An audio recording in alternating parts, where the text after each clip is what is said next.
Hi there, everybody.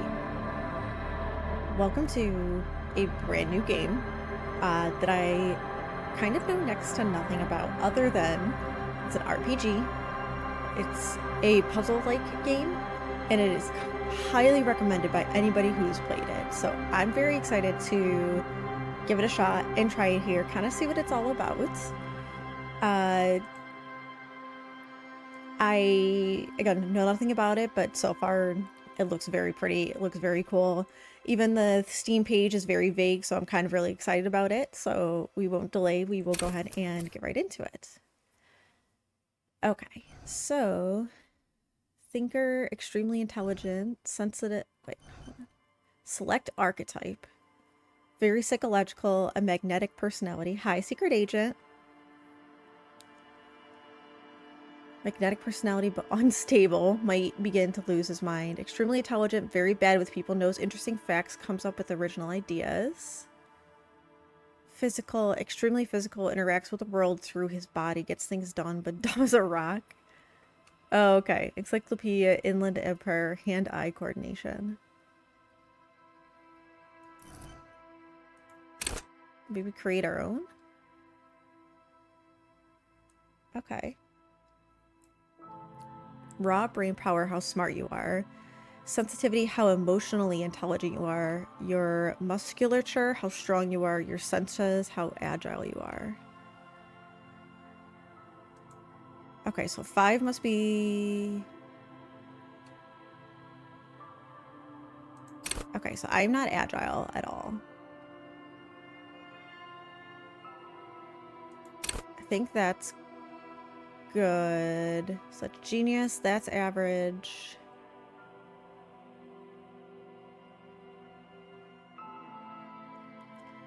But if I do that, I wouldn't be strong at all, but...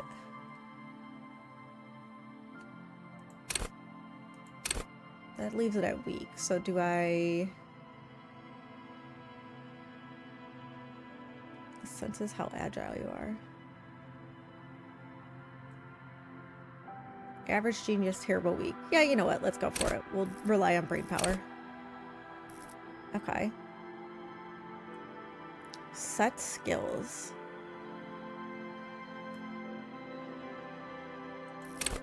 Oh, okay.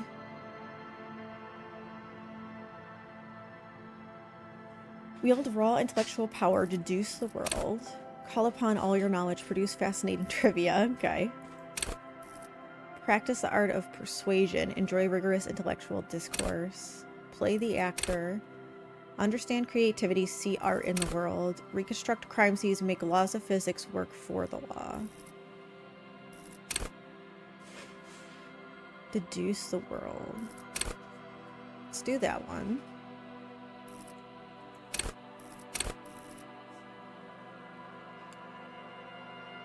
Oh wait, is this telling me what I have?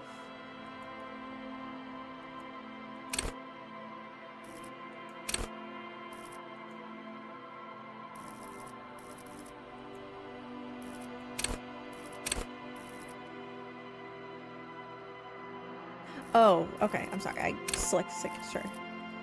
Hi, Katie.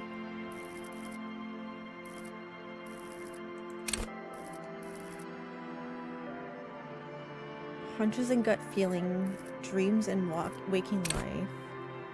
Hold yourself together, keep your morale up. Understand others. Oh, I can only pick... Wait, I'm confused. Click to mark select a skill as signature. Oh.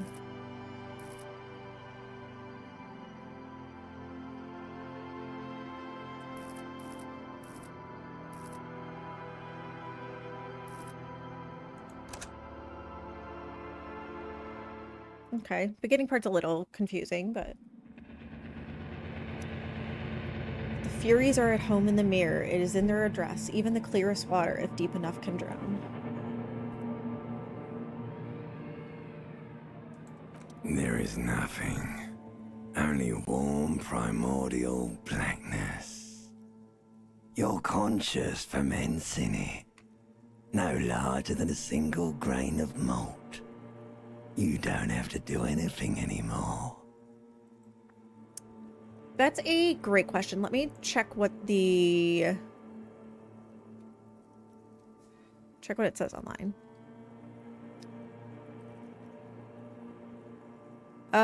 It's rated mature specifically for substance abuse and exploration of crime scenes.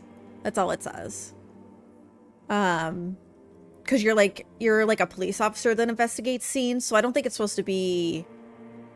So like it might be bloody, but the people that are like already dead. So I guess it depends on the level of kid friendliness. That's all I really know about it. Hi, creature. Yeah, you should be fine. Obviously, if things act up and you need to lurk, let me know, but, Ever. Never, ever.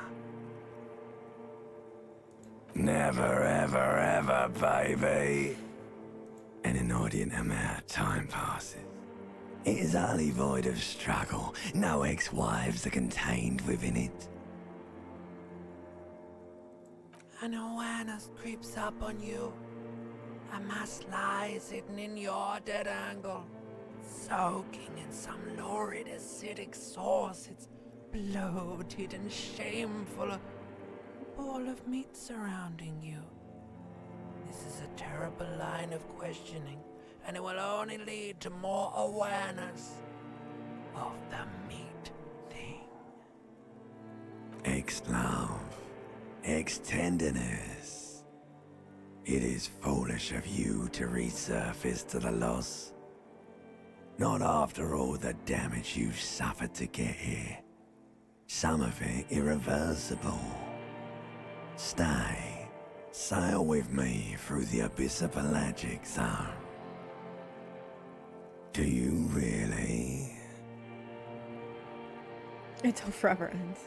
You wouldn't like it if I told you what was back there. Why'd you think you had to bludgeon yourself into oblivion? Or did you not sense yourself marinating? Poured so much on yourself, got a bit carried away, did we, Chef? Hi, Kimbo.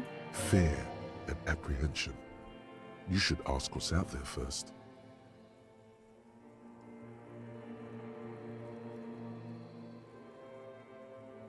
Yes, your one disco mother.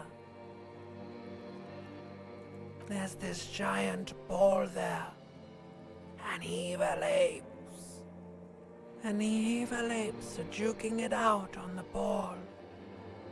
You're one of them. It's basically all just evil apes juking it out on a giant ball. Clearly talking about humans on Earth. You can't even make out it's a ball when you're joking it out. It's that large. Infinitesimally small. Vying for resources is just a stupid expression you picked up somewhere. The part of the presentation you want to take home with you is this. You have to beat the other evil apes in the face, or you lose. Hi, Ko.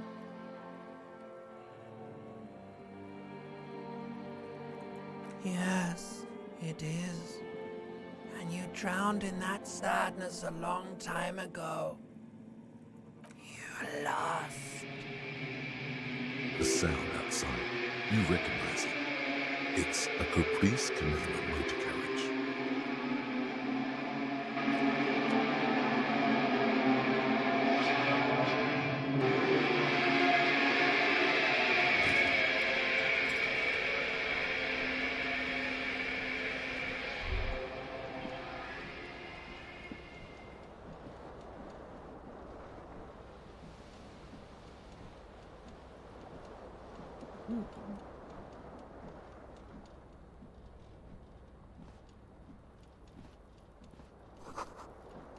Is reel-to-reel tape player still on, rolling empty? Looks like someone tore out the tape while the song was playing. This magnum-sized bottle of Commodore Red is empty.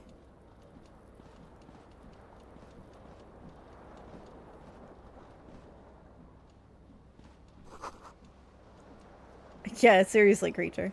See bottles in the bathtub, wine, beer, and sweet liquors. Oh, okay. I can just move with WASD.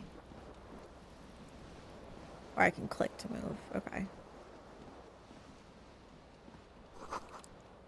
You must value privacy. The door has been locked from the inside.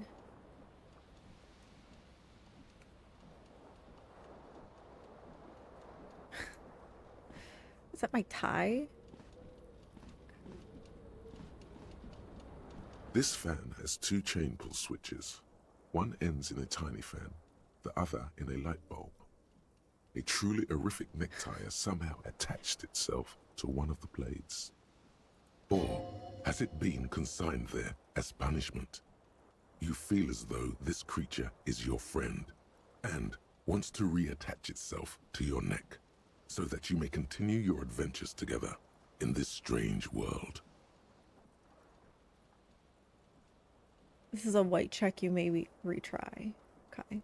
I'm gonna move my chat thing over here. A terrible mistake. Turn the lights off immediately. You can practically feel the photons burning a hole in your brain. The lights are off. You reach out to grab the tie, but what's this? Diffuse, radiating chest pain. Doom comes over you. Oh, I damaged my health. Okay, that's good. You feel something in your chest, an unnatural pressure. It's spreading to your left arm, your jaw. Very, very bad. All you feel is pain and weakness. You have to surrender now. We all do. It gets so dark. You don't even see her face, like you always thought you would. You only see pain and fear. Cop suffers final heart attack. The detective lieutenant of the RCM passed away yesterday. His death, though abrupt, did not come as a surprise to those who knew him. He was the heaviest drinker I'd ever met. Captain Ptolemy Price, the deceased superior officer, commented. That ain't easy on the ticker. He loved his liquor, sure, said Detective Chester McLean, friend and colleague. But I think before he ever had a heart attack, his heart was broken. According to an official statement given by the RCM, the officer was on the brink of solving a murder case. Okay. Oh, that's different. Okay, so interesting.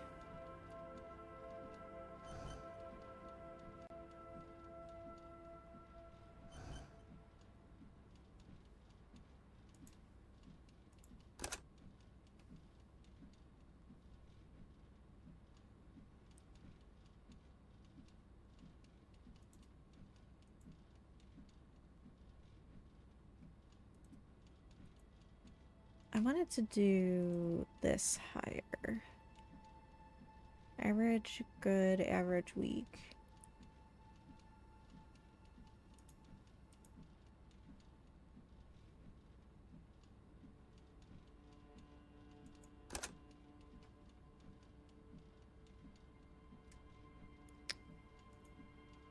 Shrug off the pain. Okay, so then you pick a specific skill. Reaction speed, perception. See, hear, and smell everything. Let no detail go unnoticed.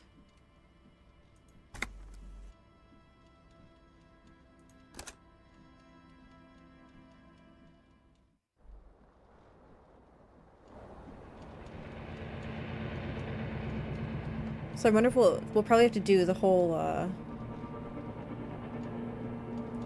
There is I was gonna say nothing. this whole thing, but we can... Never, and an inordinate amount of time passes. An awareness creeps up on you. Ex-love. Extended to you, really? You wouldn't like it if I told you what was... Fear and apprehension. You should ask what's out there first. Yes. You want disco? There's this giant... You can't even... Infinitism. Vying for resources. Somewhere in the sore, bloated man-meter ramp. Like a fly to the ointment, your conscience sticks to it. The limbed and headed machine of pain An undignified suffering is firing up again. It wants to walk the desert, hurting, longing, dancing to disco music. You can take it. You're a champion. There's a head attached to my neck and I'm in it. The stench of liquor rises from your mouth, and with it, an ungodly headache. Let's go back to the dark.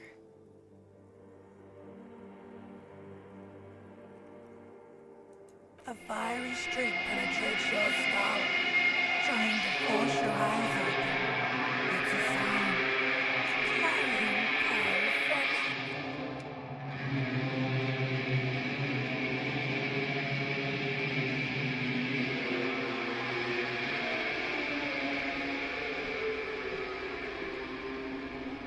Well, I'm not on the ground this time.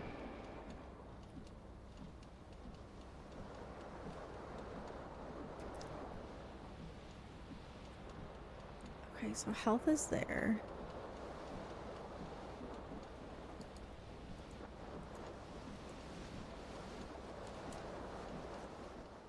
Oh, okay, so I can quick save here.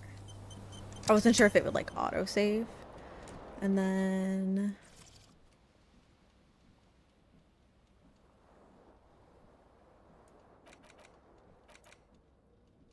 where's the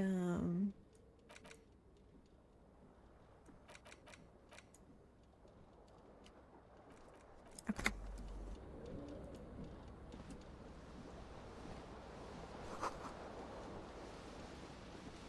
Oh, now I can more clearly see this.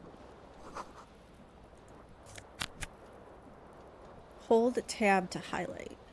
Ah, okay, so that'll show me like what I can click. Okay, item gained.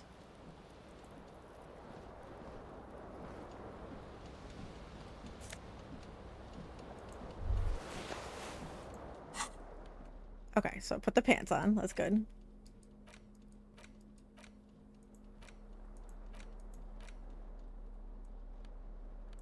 Oh, okay.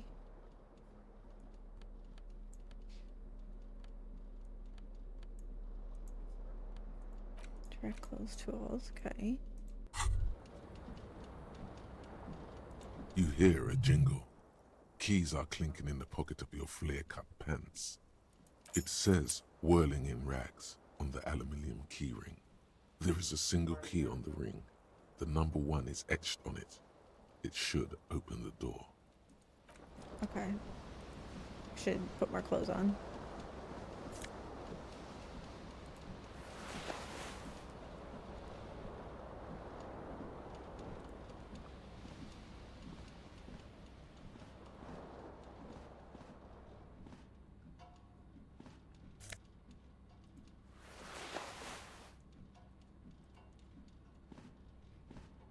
A mirror hangs above a bent and broken sink.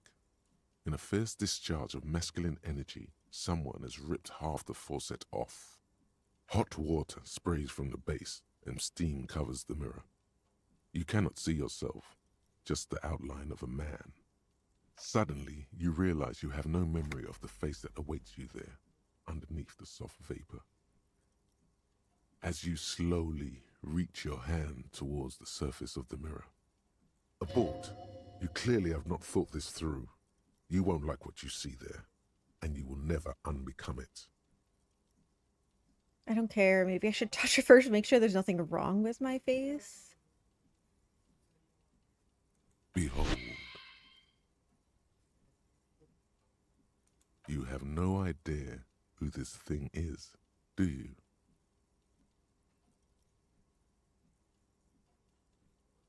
Yeah, it's a late Too stage late. alcoholic. You clearly have rigor mortis on your face. Oh wait, is that an expression? Are you trying to make an expression with that face? Why? Please stop. It's horrible. You're scaring yourself. Oh my God. You can't stop. It's like it's not even voluntary anymore. You have worn that grin into your face and now it won't come off. What does it even mean? What is the emotion you're trying to convey? I'm afraid it's meant for the ladies. Please promise yourself you are not going to try it on any of the ladies. Whatever happens. You liar. You can't even tell the truth to yourself. Go ahead. Try something. Low, very low.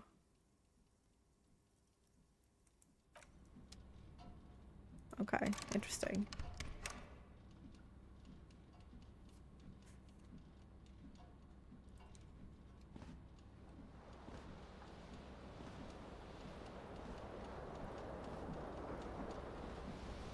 This fan has 2 chain pull switches, or has it been consigned there as punishment? The blades come squeaking to a halt. It should be easier to reach the tie now. You swoop up and catch the tie. Snap. It's released from the blade. Warning, warning, the necktie is no longer contained. What you have in your hand is a fantastically colorful tie with 4 or 5 different patterns. The knot reminds you of a noose. Okay, I put the necktie on. The window stands broken in its frame. Cold wind blows in. The shards face outward. Whatever broke this window came from the inside. A fine web of scarring covers the back of your right hand, but none of it is recent. Hi, Orange. More How are likely you? a projectile than a held object. There are no fragments on the floor from pulling a tool back in after impact. It is too large for a bullet, yet too small for a piece of furniture. You're looking for something heavy and larger than your fist.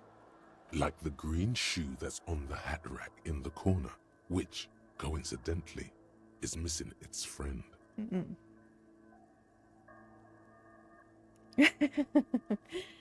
Yeah, I kind of feel that, Orange. I woke up at like 6 with the, well, I should say the cats woke me up at 6, which is fine. That's normally when I get up to feed them during the week. But then I was just like awake and I was like, all right, I guess, I'm here. But otherwise good. Congratulations. You smashed the window with your own shoe. Now you only have one. If you're lucky, you can still find the other on the balcony outside. The door to it should be outside your room. A cool wind gushes in. Your toes curl up from the cold.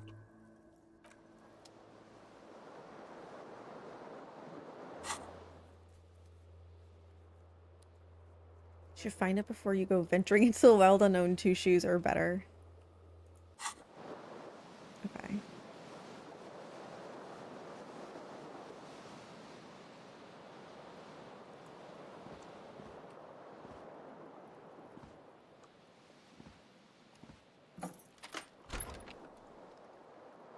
I should put the one shoe on, right?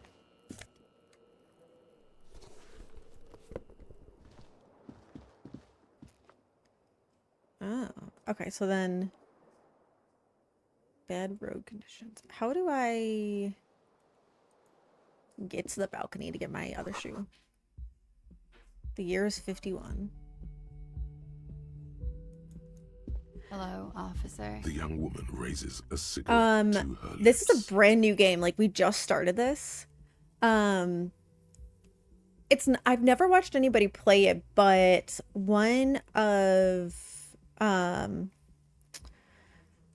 Ryan's essentially brother-in-law were talking about it and highly recommended it. Now, every time I've mentioned it to people, people talk about how amazing it is. All I know is that it's like a detective puzzle style game and it's an RPG. So still kind of figuring it out since it's brand new, but it's very different. You just wake up in the morning on the weekend, even though you technically could sleep longer, but you don't. Her eyes are brown and her face is speckled with birthmarks. She can't be more than 28. No. There's only one solution to this. You're a businessman. The young woman shakes her head slowly. No, you're a police officer, sir. I am, yes. Unless you've been feeding us a set of very well-rehearsed lies all this time. You've been here for 3 days. On official police business, no less. Couldn't say. In truth, so far, mostly drinking. No, I'm not doing that. I don't remember being a cop or anything else. Who in their right mind would let me be an officer of the law? Could it be because of the drinking? Don't be so harsh on yourself. They let almost anyone be a police officer.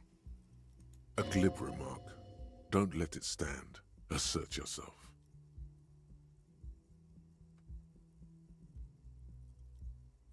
No. Retreat is not a winning tactic. Of course. Be careful, officer. They don't like the police around here. Interesting. She looks back at you, a light glinting off her eyes. Goodbye.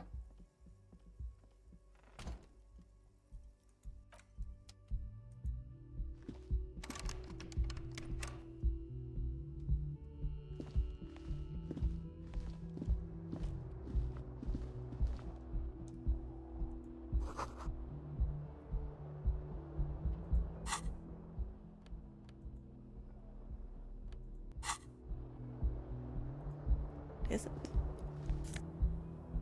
Money. 40 cents. Okay. You know, that's something.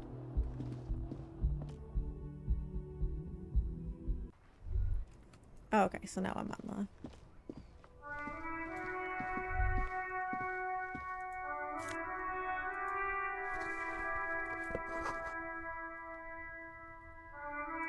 There they both are.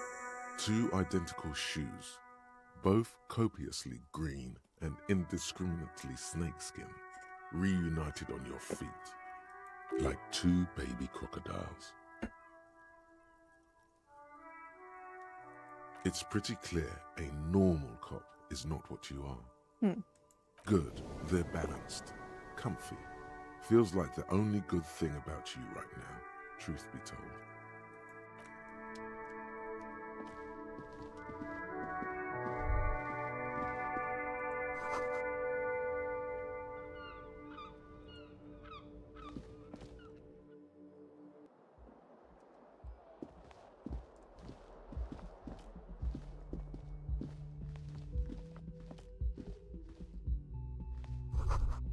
She left a nice long stub in the ashtray. It's still smoking.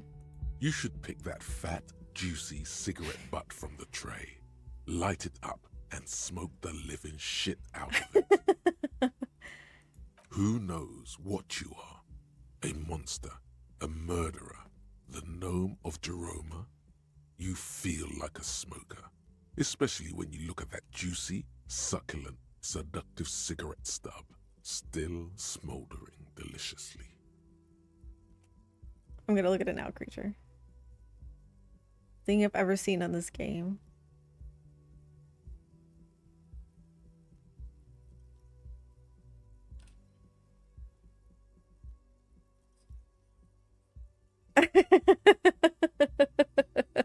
I haven't even seen this creature. That's really funny.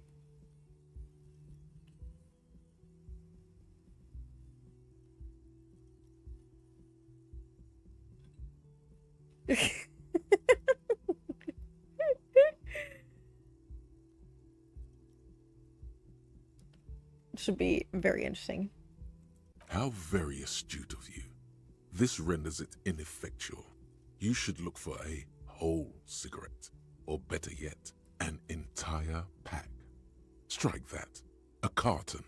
Make sure they're all healthy and able-bodied. Then smoke them all. The idea seems to make your neck expand. Suddenly, the garish tie feels very snug. Like a cat rubbing itself against its owner's calves. A cat that wants you to smoke a lot.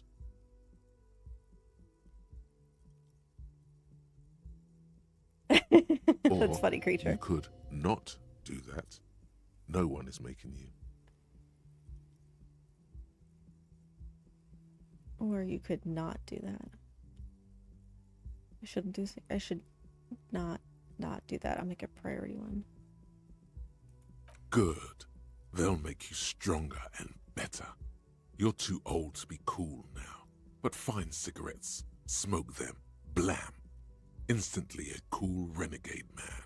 A mystical red dragon with smoke rising from his nostrils. Plus, smoking them gives massive bonuses. Massive bonuses, yeah, I'm sure. Oh, that's how you run. Okay, good to know.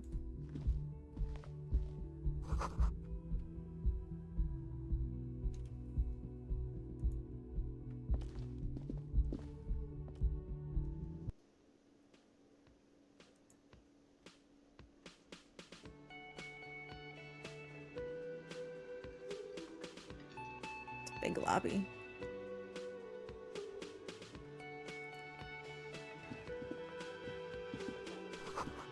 This is where the lyrics would be.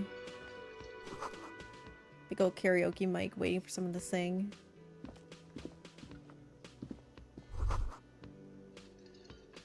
You should totally sing karaoke here, the first chance you get. Your emotions need to be expressed. People need to know your vast, oceanic soul. Nah. A man in his late 20s stands behind the counter, inspecting a stuffed seabird. As you approach, he gives you a sideways glance, then looks down again. That was disdain in his eyes. Even now he's purposely ignoring you. A competent work of taxidermy. The white and brown seabird lies among piles of coasters and drying mugs. One of its wings broken. The man is trying to mend it. If I had any. Looks like the bird was ripped off the shield that was used to mount it, most likely on a wall. Something about it makes you feel bitter. Look, your buddy is over there. He looks at the doors where a man in a bomber jacket is tapping his foot on the floor. I need water! Yes, orange. Why don't you go and talk to him, okay? He pretends not to hear you, concentrating on the bird instead.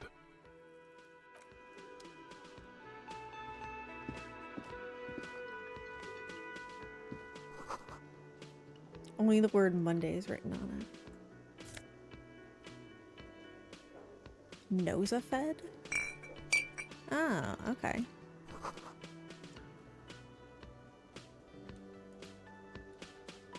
Oh, that's in a different room. Okay.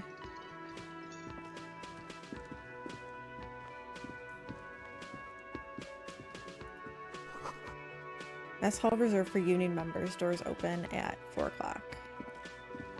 Hello, sweetie. The cryptozoologist's wife. You shouldn't keep your colleague waiting. Should not store the man in the bomber jacket. Okay.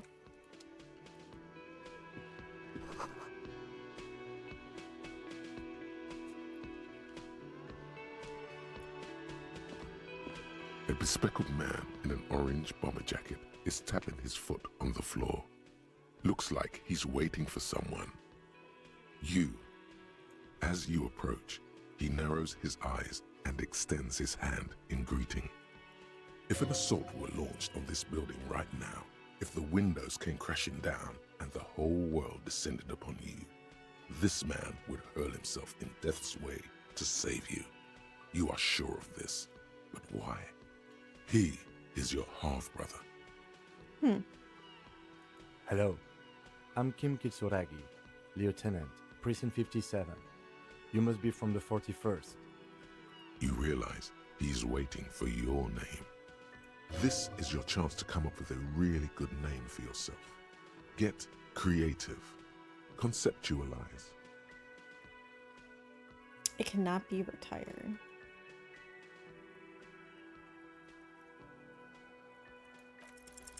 Concentration makes you squint your eyes. Your name should be deep gold and orange, like a forest fire looming on the horizon, but mixed with the stench of liquor rising from your breath.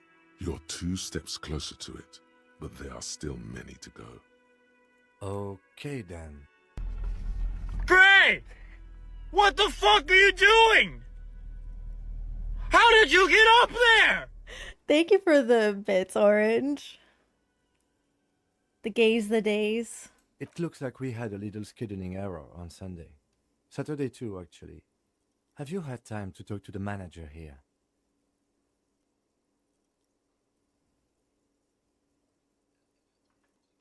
Then we should ask him for a rundown of the area. Get me up to speed. I understand the scene is out back, right? It also wouldn't hurt to assure him the police are finally here. In full force, I mean. Have you mapped out the initial interviews? Okay, we'll have time for that after we take a look at the coroner's case.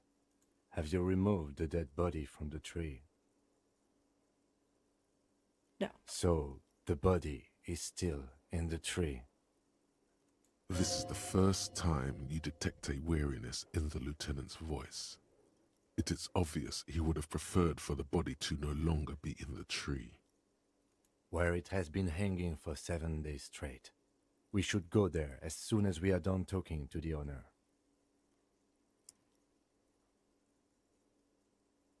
I can see you drank last night and the night before, and that you are still drunk now.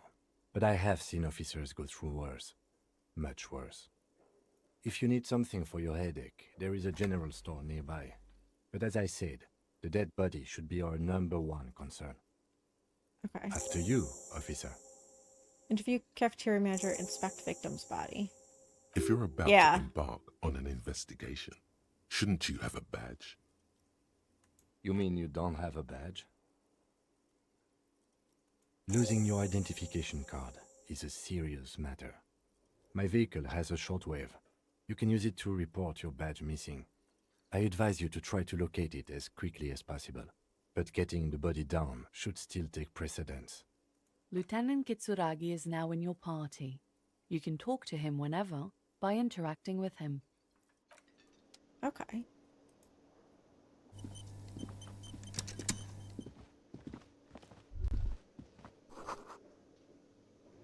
Kitchen reserve for personnel. Someone is working. Okay, so I need to find this body first. What did he say it was out back?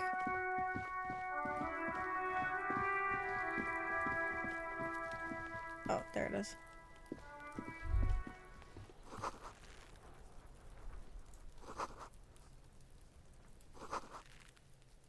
Hold the weight of a grown man. The corpse looks at you with bulging white eyes. The face around them does not look human. It's swollen and ready to burst. His lips are fish-like and his tongue like a ball gag in his mouth. You seem to be holding your breath. A cargo belt twists his neck at an unnatural angle. The body below appears stiff. It's letting out an ungodly rot. The smell seeps in even through your clenched nostrils. Hello. Active decay. It's okay to throw up, officer. No one is judging. He's about to blow! Cop's gonna blow, Kuno! You may ever try it.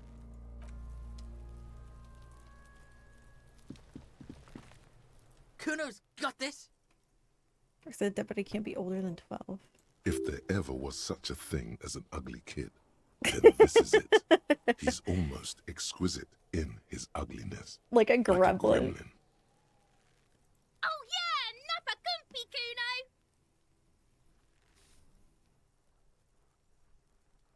Right in the dick, Kuno! Get him right in the dick! Hi, Ranicor. Love it in the dick. The boy is sweating profusely. His eyes are like 2 black holes and his jaw is twitching as if trying to break free from the empire of his body. Sounds good, Ranicor. Yeah, the art style is so interesting.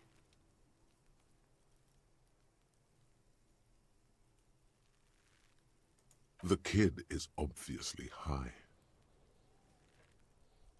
Can't talk, pig. Shit's coming up strong. Throwing rocks. Shit coming up strong. That sounds good. Joyous. You should hang out with this kid and see what that juicy shit is all about. Yeah, Kuno, ride the lightning, Kuno! Kuno's riding it, see?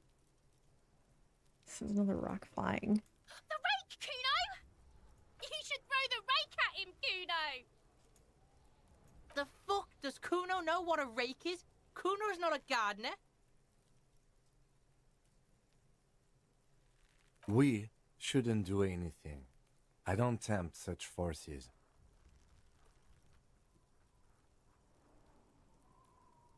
You will see.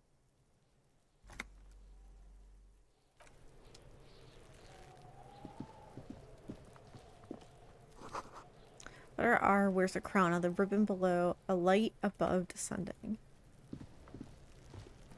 This trash container is locked. The sliding lid has a padlock that says, whirling in rags. There's something in there, not necessarily connected to the case, but still.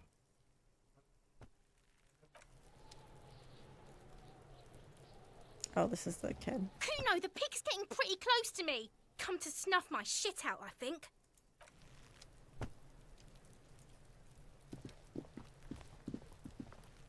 There are several footprints in the mud, left by work boots. Anywhere from 6 to 12 pairs have walked here. What do you think you are? A super detective? You're hungover. These are just dents in the mud. No pattern emerges for the time being. Heavy workers' boots with reinforced toes and hobnails all over the yard. Isn't this something an industrial worker would wear? Noted. Looks down at the notebook. Okay.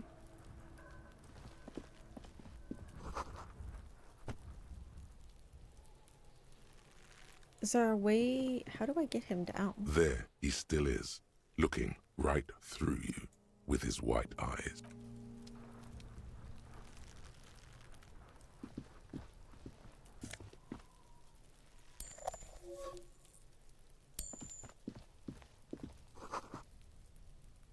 Oxidizing for some years. An inconspicuous pile of the roofing material, Eternite. Because there's a secret door hidden behind the panels of Eternite. That's why they're too orderly. There it is. You see a shabby little door. I agree, Orange. The voice acting is impeccable.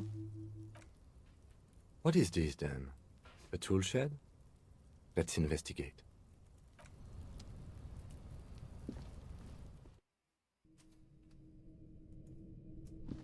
Oh, there's... Okay, I can use the ladder.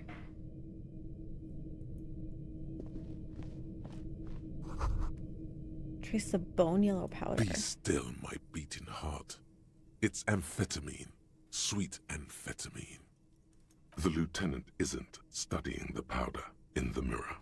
He's studying you.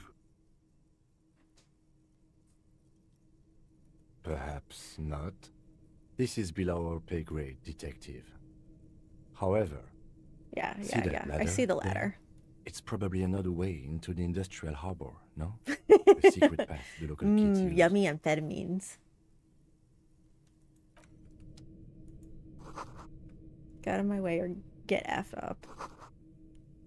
There's something else here too.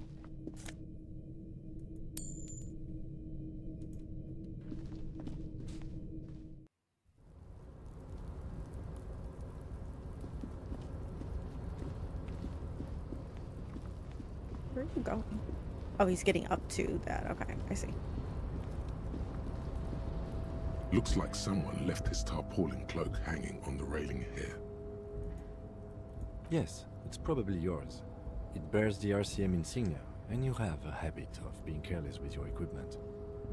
You could probably make the jump You look like you've done some track and field in your day.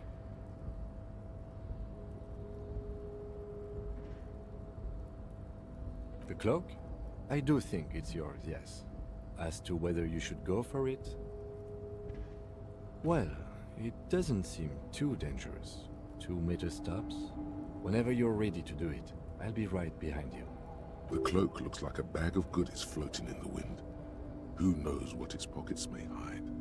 The wind is aggressive up here.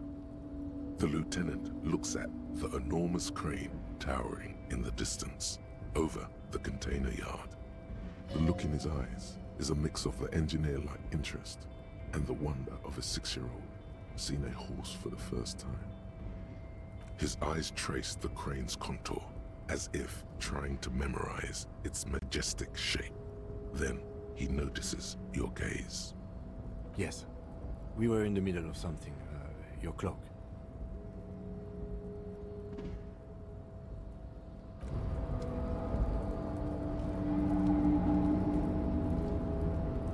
Yeah, very interesting so far.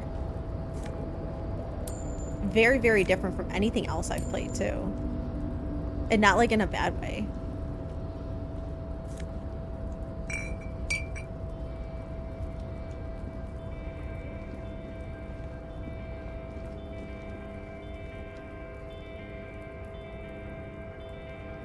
Can I not? There we go.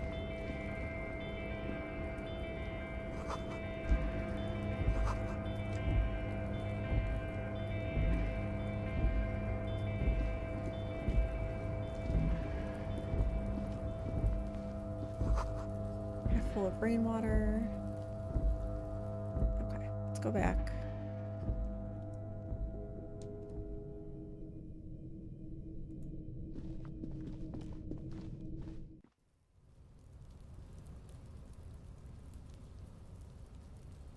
Okay, I can't get there.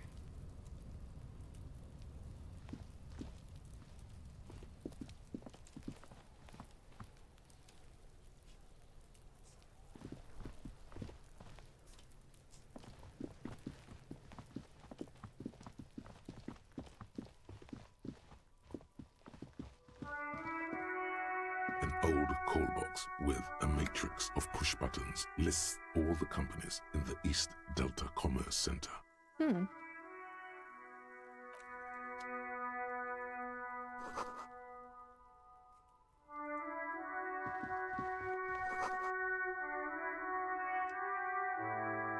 them up if you had a bag. This Post Lavantorie mail collection box has been heavily vandalized with graffito. A closer inspection reveals 2 bullet holes in the front. Good mail delivery box.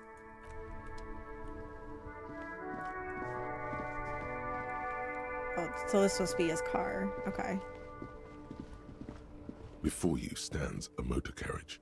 The bodywork is covered in blue and white livery, bearing the number 57. Vapor emanates from the large engine on the back of the vehicle. It hasn't had time to cool off yet. This must be the infernal machine that tore you from oblivion. In the cabin, you are welcomed by a set of steering levers, a radio microphone on a hook, a pull-out toolbox under the seat, and the soft glow of the fuel preheater gauge. Yeah, and it is also kind of nice because, one, I can still move with WASD, so I can free move. And I can also hit tab, so it, like, it's point and click, but also, like, you can find stuff. The frequency tableau lights up, and a green button labeled Prime Line glows like a feline eye. And then you hear something. The soft purr of electrical kittens, radio waves cast far and wide over the metropolis. A woman's voice greets you through the static. Along with the art style, the writing of this is, like, unreal. Like, it's so artistic and so well articulated. This is Precinct 57. Hello, Lieutenant. How may I assist you? Hello, Alice. Please assist our colleague from the 41st Precinct here. I'm putting him on. This is Officer Alice Demetri, Precinct 57. How may I assist you? Just a second, officer. She put you on hold, stood crackling softly like a bonfire. Dwell, you heard an old man greet you on the radio. 10-2, 10-5. This is 41st. Come in. Over. I also didn't know that it was going to be set like in France. A scrawny old man sits in a dusty cubicle, smoking, with a large white rectangle sewn on his vest. In front of him is a box-shaped apparatus with an array of wires and antennas. The radio switchboard. 10-4, what's your status? Over. 10-18, 10-20, over. 10-18, 10-20. State your message, sir. Over. 10-9, repeat message. Over. That's a great question, creature. 10-4, message received. This is a very serious situation. I need to 10-22 the captain. Over. Is it him? What does he want? Says he lost his badge and needs to report it. He what? He lost his badge? Who lost his badge? Dick fucking Mullen. Who do you think? Oh, so her name's Dick Mullen. It's Officer Dick Mullen from the bestseller Dick Mullen and the Lost Identity. Dick Mullen is not your name. It's the name of a fictional detective who would not lose his badge. Defend yourself. Immediately. They're laughing at you.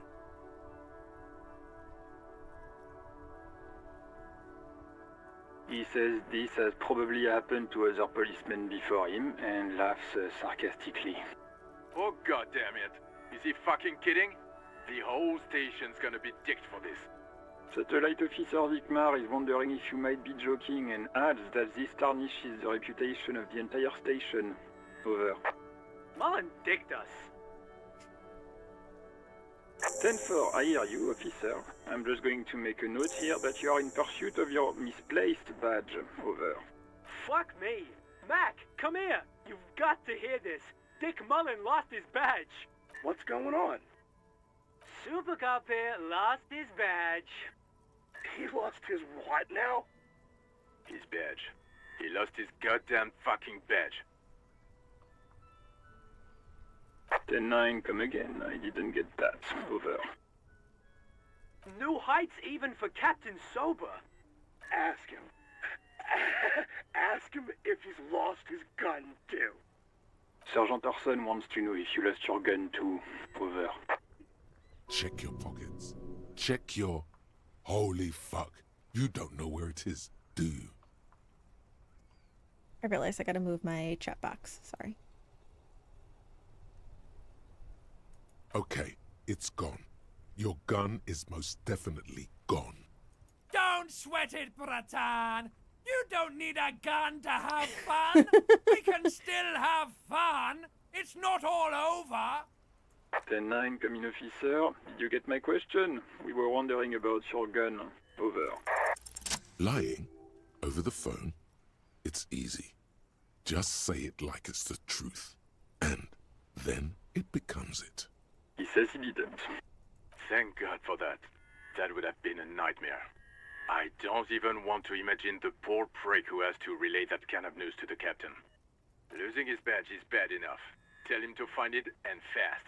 We can't have some gangbanger running around with it. Radical. We were glad to hear you've not lost your gun, officer. You need further assistance. Over. Roger that. 10-10. Over and out. 18 kilometers to the south, in the 41st Precinct's relay booth, a small crowd has gathered around Communication Officer Jules Oldboy Pidier, around a dozen cops. The small room is filled with cigarette smoke, abuzz with laughter, when Officer Judith Minot enters. Her left arm is in bandages, and her hair trimmed short. What is going on here? Did something happen? What happened is my partner made contact, and it's not good. He's lost his badge. He seemed confused, delirious even. Mac, the torso Torson, is finger-fucking his fist, laughing hoarsely and apparently telling some dirty story to his partner, Chester McLean, near the entrance.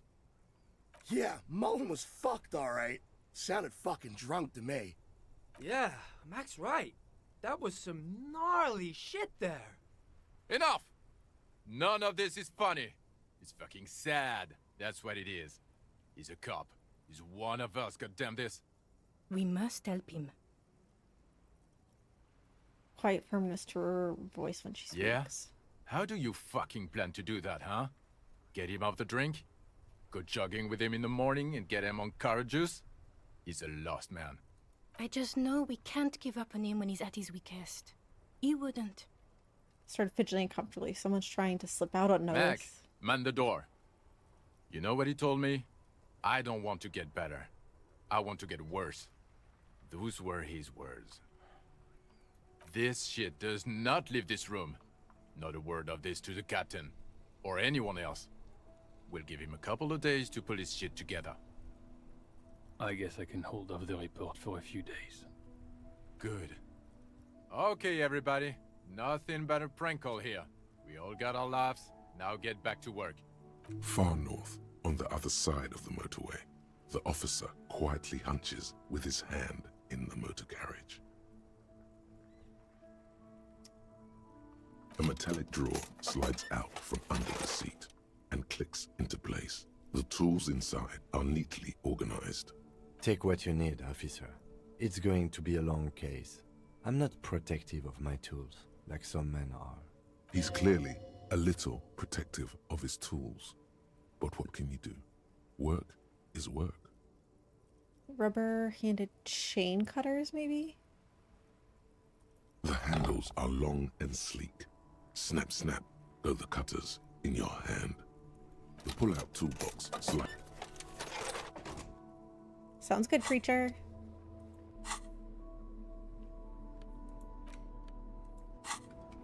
Okay.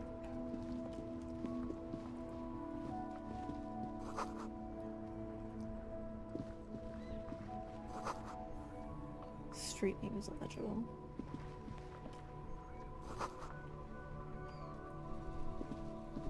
The RCM in Martinez. What can I help you with? Of course. What can I help you with?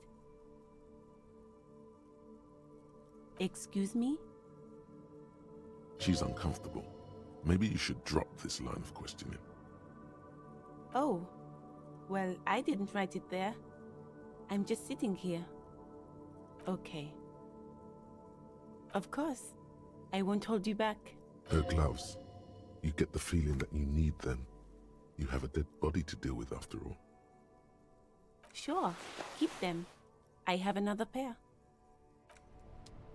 Okay. That's where we came out. You see a set of tire tracks in the brown slush that covers the plaza mosaic. No, these tracks are not interesting at all. Let the street sweeper just sweep them away. Hard to say. Your vision is blurred and you're having difficulty concentrating thanks to your relentless hangover.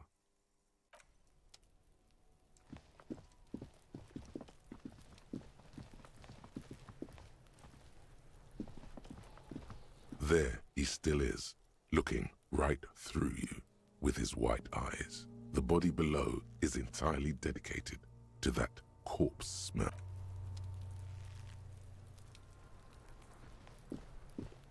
Can't you see I'm throwing rocks? All right, entertain the Kuno. Show me what you got. What you got there? What you got, huh? Show me what you... You found Kuno's secret door to Kuno's secret shack. It was closed for 5,000 years. How the fuck did you get in? Shit. Get the fuck out of here. You can't do that. He can't do that, Kuno. He's trying to fuck at you again. Pigs can't displace. Can't do that teleport shit. How did you like it in there, pig old boy? Kuno's got a lot of cool shit there, right? Well, up there, I'm pretty sure it's mine. Oh, that? Kuno decapitates pigs. That's just a Kuno demo tape.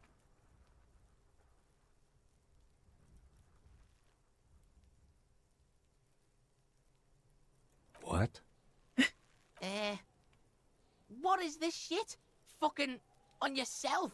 This is weird level shit. Kuno doesn't go there. Fuck your shit back to normal. What is this? Well played. No one saw that coming. It's a vitamin pig. Don't you know anything? And ask what it You is. could use some. Yeah, it's the mag. You fucking need that shit to stay on top of your game. Kuno goes through like a tube a day, rips mag like a motherfucker, and you could use a battle. Oh, don't teach him, Kuno. He's gonna use it against you, Kuno. You're not getting this, pig. It completely takes away the hangover. It's like you didn't do anything. Like you stayed home playing with your choo-choo. Fuck you, pig. Don't do mag. You're gonna OD and you're gonna fucking die. That's where Kuno gets his daily hit of electric. Kuno Shazam. Kuno rides the fucking lightning in there, pig. Bet you'd like to ride the lightning too, wouldn't you? You feel tired and old, but you could have that sparkle in your eyes. Is it? You got pretty fucked. Kuno's surprised you've still got your head after all that. Don't sweat it, drunk pig. Kuno will keep your nasty secrets. Kuno's not snitching. He's saying you climbed up there. He probably saw you do it. Of course you fucking can. How do you think Kuno made all the docky boys his gimps? Just gotta fly, pig. Not for you, pig. Kuno can't wait to see you get all scared and shit your pants. Kuno can't wait to see you shit your fat pants. That's all there is to it then. Don't be a pansy. Just jump. Good call, Pigmeister. Don't come and talk to Kuno about his kingdom. Shitload, pig. What's your question? Don't tell the pig shit, Kuno. If I were to want to waste my time, which I do not, I would ask them who he is, how he got there, and the usual. Probably climbed. Kuno was busy down the road when that shit went down. You heard Kuno. Kuno wasn't even in Martinez. Kuno wasn't in Revachol. Kuno wasn't regional. I don't know. Some fucking... Mesk or I don't know. Some other place. Night City. Kuno was in fucking Night City. Kuno gives this info out on a need-to-know basis. And you don't need to know. Kuno didn't smoke the gimp, if that's what you meant. Redcore, I ain't touching no grass. Kuno's fuck gimp. Kuno uses the fuck gimp for target practice. Just a couple of pigs sniffing around in the dirt. That seems pretty fucking suspicious to Kuno. Yeah, you tell the faggoty, Kuno. You're testing Kuno's patience here. Get lost,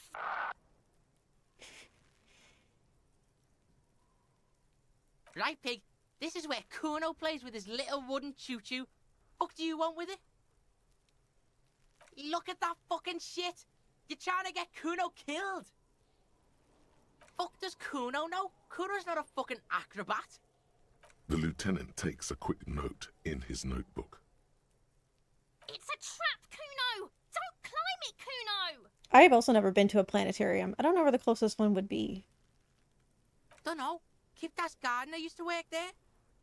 Yeah, that's what Kuno said. She couldn't handle the heat, so she took off.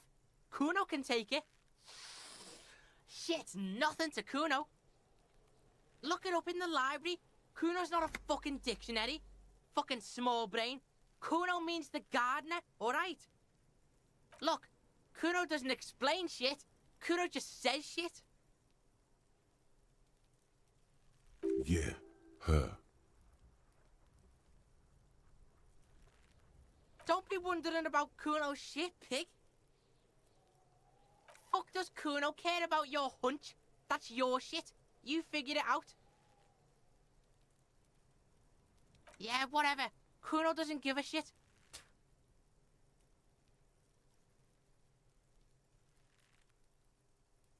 I would love to go to one, Creature. I don't know where the closest one would be. And that stinks, Orange, that you had that option and just didn't work. We gotta talk to the guy inside too. Sorry for the bump. Hello again, officer. How me? I am just a gardener. I am pleased to meet you too, officer.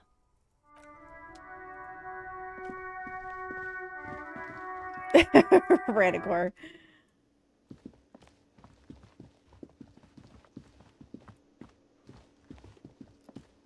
The man with the unimpressive beard notices you approaching. He drops the ledger he was holding and turns to the lieutenant. Mr. Gart, right? You run this place. Yes. I am Kim Kitsuragi from Precinct 57. This is an inter-district investigation, so joining me from Precinct 41...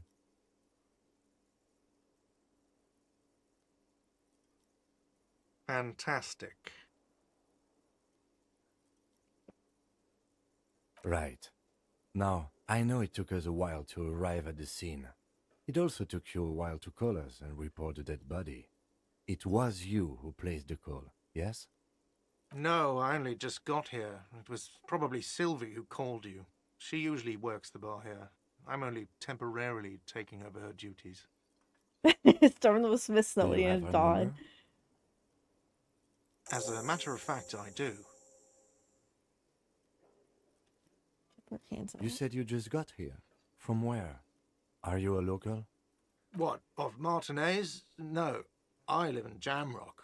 I only sometimes come here to keep an eye on the place. This is just one of the many, many cafeterias I manage. But you still know your way around, yes? In case we need directions. Yes, I know where some things are, but as I said, I don't live here. I just used to work here. And I'm not going to start working here again, if that's what you think. Aye, aye, Orange, I'll be there. I didn't imply that. Detective, I have everything. You?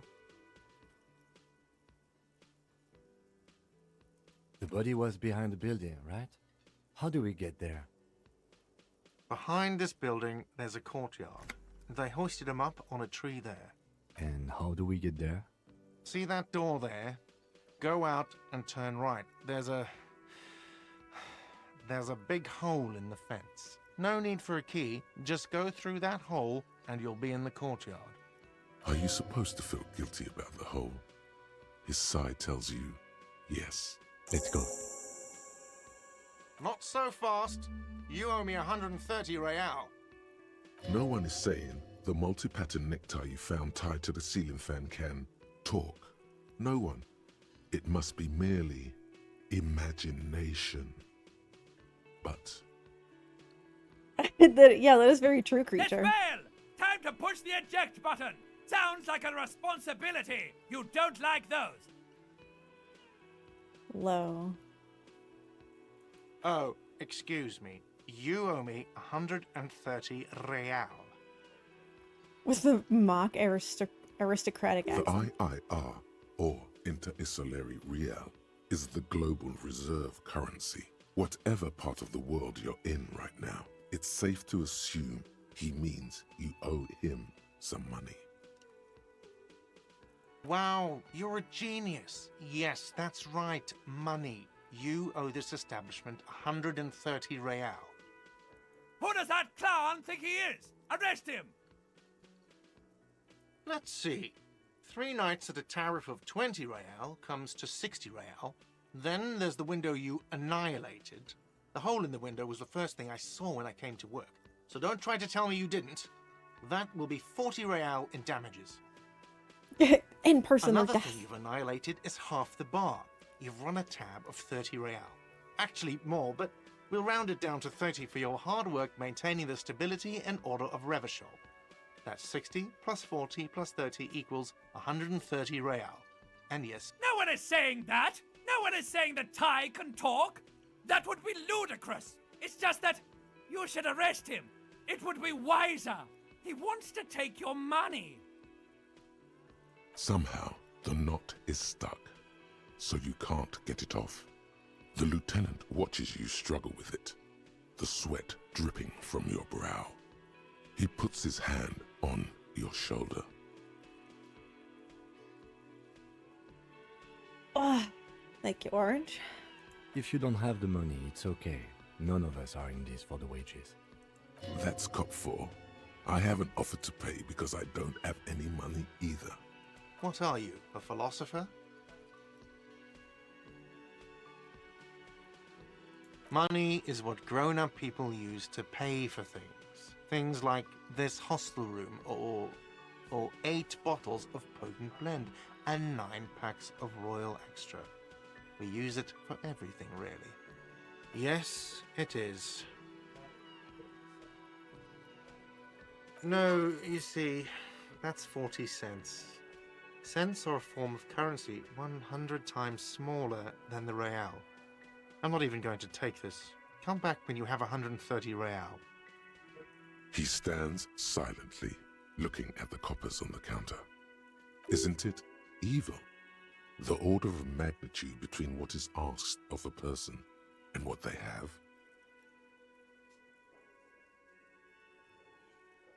It does, doesn't it?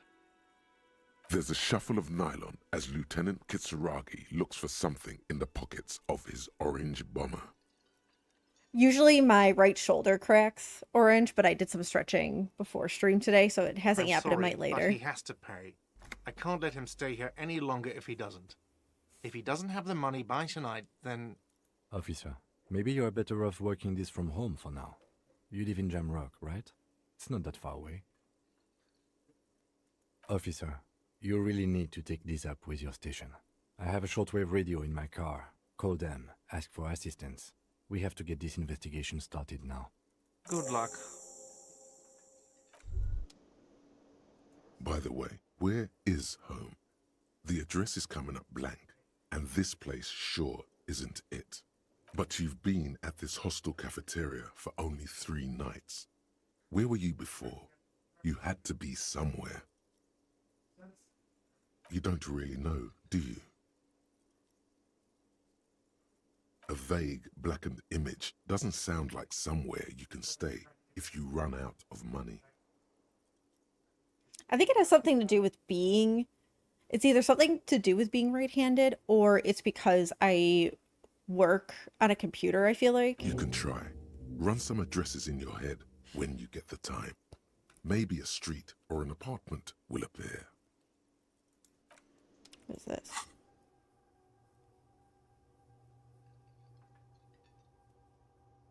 Problem solution.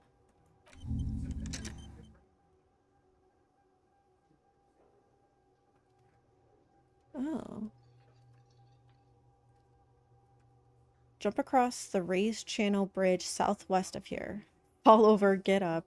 Get off the asphalt in 20 minutes. Shuffle your feet through the courtyard, scaring little children. Go under the great raised motor track, the 881, until you reach Le Domaine Eminent in North Jamrock. The streets are frozen this time of year, caked with ice. Walk down Main to Perdition. There's a side alley there with your footprints in the mud.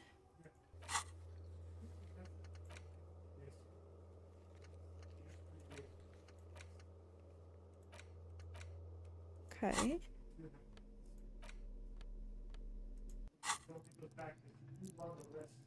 Oh. Okay.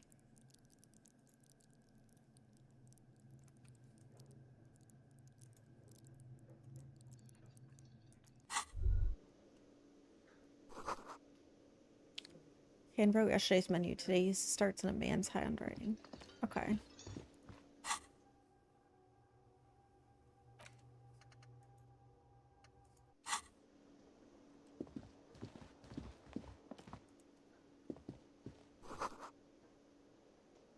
Strike poster and some red pendants.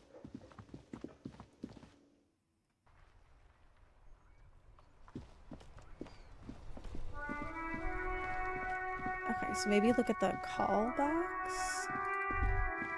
An old call box with a matrix of push buttons lists all the companies in the East Delta Commerce Center. An off-key melody starts playing after you ring the doorbell. Then a woman picks up the receiver. Kuno, please stop calling here. Grown-ups don't have time for your stupid games. Oh, I'm sorry, officer. I thought you were...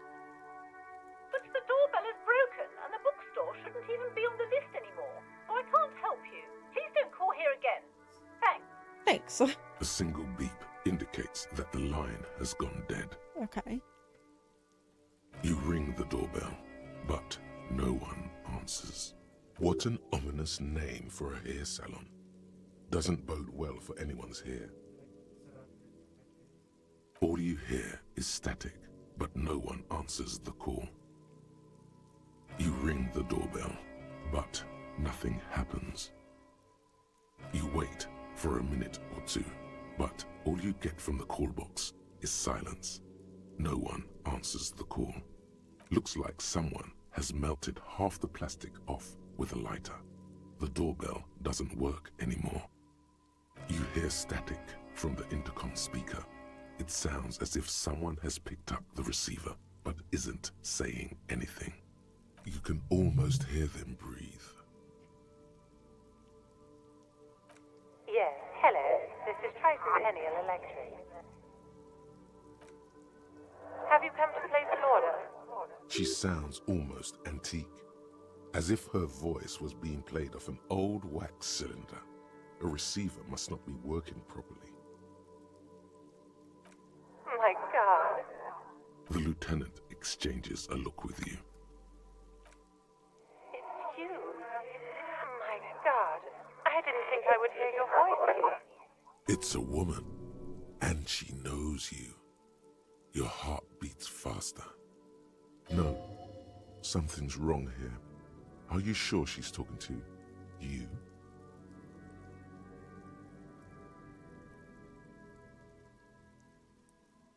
Michelle, just please. Sort of interesting. Why did you even call?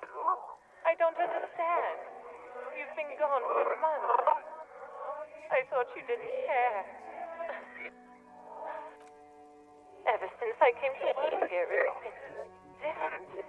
As if my mind's been wiped clean. A spot of static overrides her words.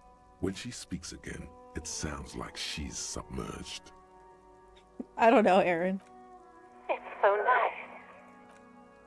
It's so nice to be able to finally speak again. She sounds like she's about to cry. She doesn't answer. Silence. The only thing you can hear now is static and waves washing ashore on the bay. Another seagull passes by. It's getting cold standing here, staring at the silent call box. I don't know what happened either. We should probably stop playing with this thing. You press the number sign on the keypad that terminates the call. 12 name cards on the call box read. Silence. No one's home at Fortress Accident. Silence. No one answers the doorbell. Nothing happens after you ring the doorbell. They don't want to talk to you. Silence. No one answers your call. This button looks new, but someone has removed the name card. Nothing happens when you try to ring it. Huh. This button looks new. It's probably not connected yet. No. Hold on. The last thing you need in your life is more hysteric emotions. Forget it. Find something else to do. Okay.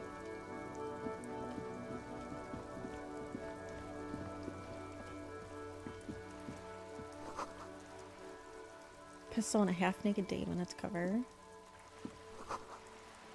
Very muscular man surrounded. Oh, these are all like book covers. Got it. Got it.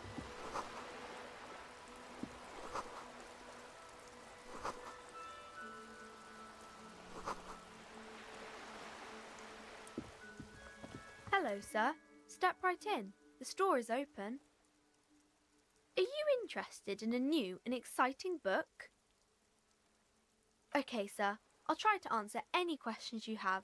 I hope they're about books. My name is Annette, sir. My mum, her name is Plaisance. She owns the store. She's inside minding the register or organising the stock. Feel free to step in and browse our wares. I'm signalling that the store is open. Otherwise, people might not know. They'd miss out on the crime, romance, and biographies of famous people. Also, hello, good morning, Erin. A sudden gush of wind turns the pages of the books on the counters. She covers her face, smiling, but she's cold.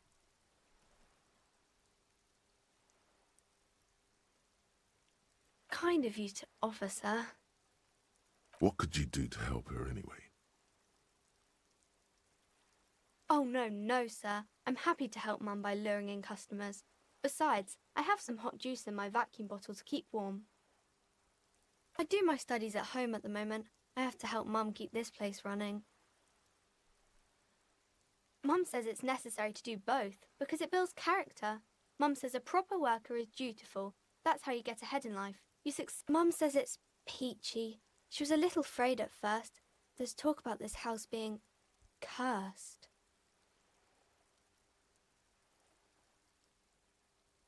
Behind her, the window has been boarded up.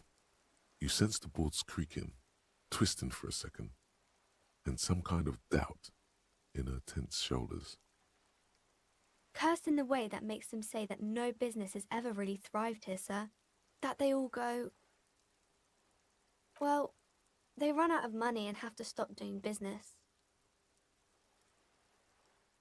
We can go into the bookstore and ask about the case, but I don't see much more to look into here. Yes. Please do also look at our wares inside. The postcards and board games are there, sir. Nothing really, sir. Mum doesn't allow me to sneak around in the back rooms or the cellar. I don't really know what's there. It does not manifest itself in any way. It does not exist. I liked it better when we were talking about whether it's appropriate to stand out in the freezing weather. No such thing. Anything else you wanted to talk about, sir? Maybe I can tell you about some of our books instead. Oh, kings and queens and generals of old, or artists and writers. Sounds good, or Orange. Good musicians. luck. Those kinds of people. There's usually something extraordinary about them. I think that's why people read them, to find the secrets of their fame. Seems like most people who read those books fail to get more famous from reading them. But it does make the famous people more famous.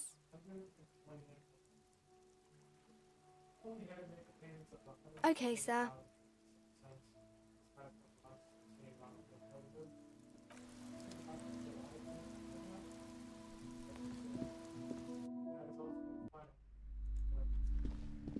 Welcome to Crime, Romance and Biographies of Famous People. My name is Plaisance. Be welcome, and please take responsibility for the energy you bring into this space. I am the proudest owner of our little shop of culture. Annette, yes, my daughter. I hope she wasn't slacking off again with her nose in science fiction. Tell me, was she at her post doing her job like a proper girl? Wonderful! Did you talk to her? Great! On a scale of 1 to 10, how compelled were you to buy books after talking with her? Her opinion of her daughter depends on how well she lured you into the store. My precious, her dedication brings joy to my heart. If you have children, I hope they turn out as great as my Annette. Here to dismantle the free market and abolish child labor. Mind your own business, sir.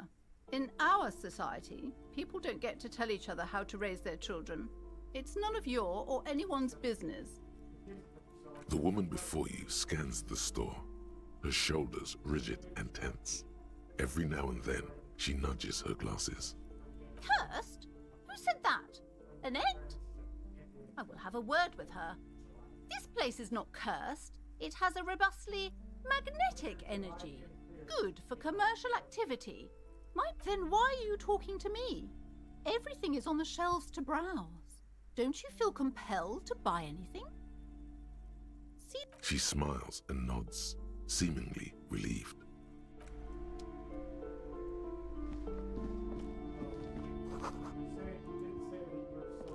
The display rack is brimming with worn paperbacks featuring an extremely muscular, sword-wielding barbarian on the cover. Nearly all the titles contain the word Hyundai somewhere. She's an electric universe nut. Run before she tells you the world is a pizza. A small mountain of colorful board game boxes. There are numerous types of games for all ages. A lot of shelf space seems to be taken up by Wirral-related merchandise.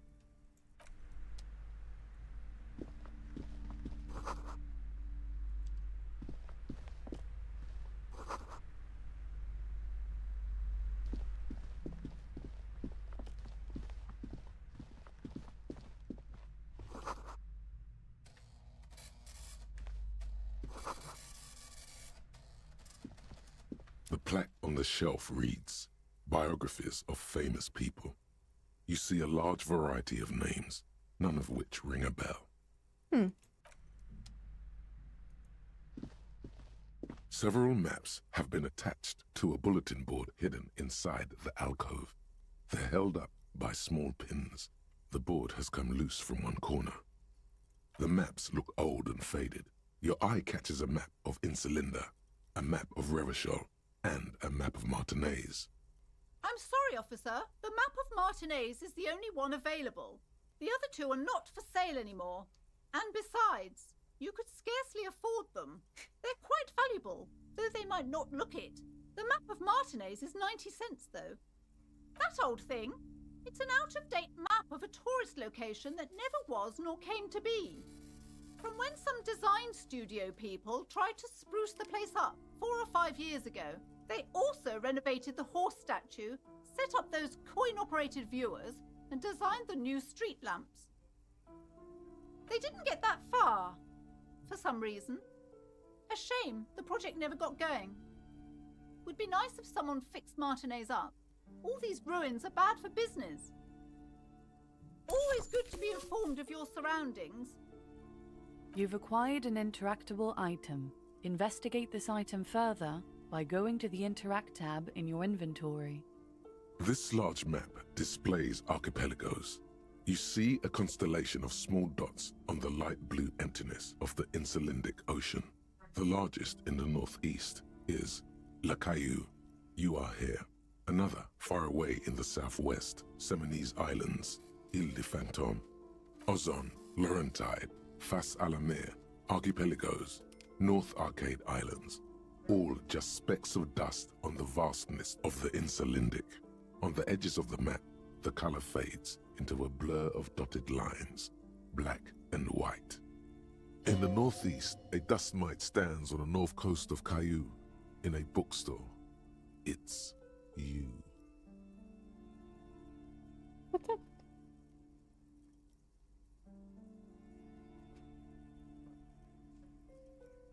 The ocean breaks apart into a tangle of cosigns and azimuths, all pointing into pale nothingness.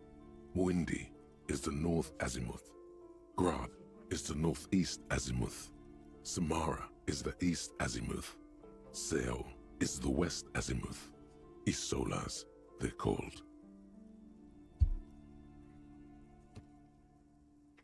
Would you like to come up here?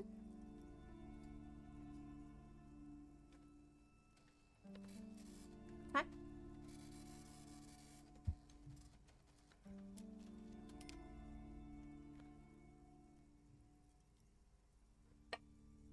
That's my coffee. You don't need that. Connections to other worlds. Words past the Insulindian, unknown to you. You only know you've never been there.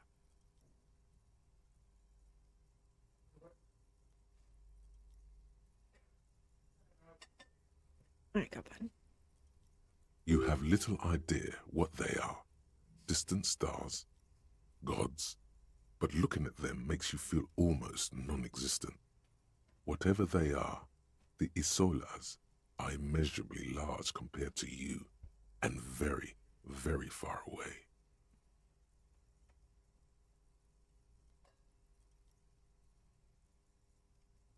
I'm gonna potentially see if we can have Max on the camera, but I don't know how well he'll show up.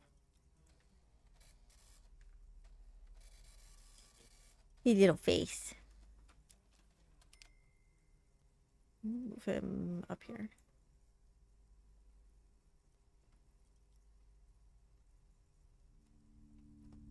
The cool face.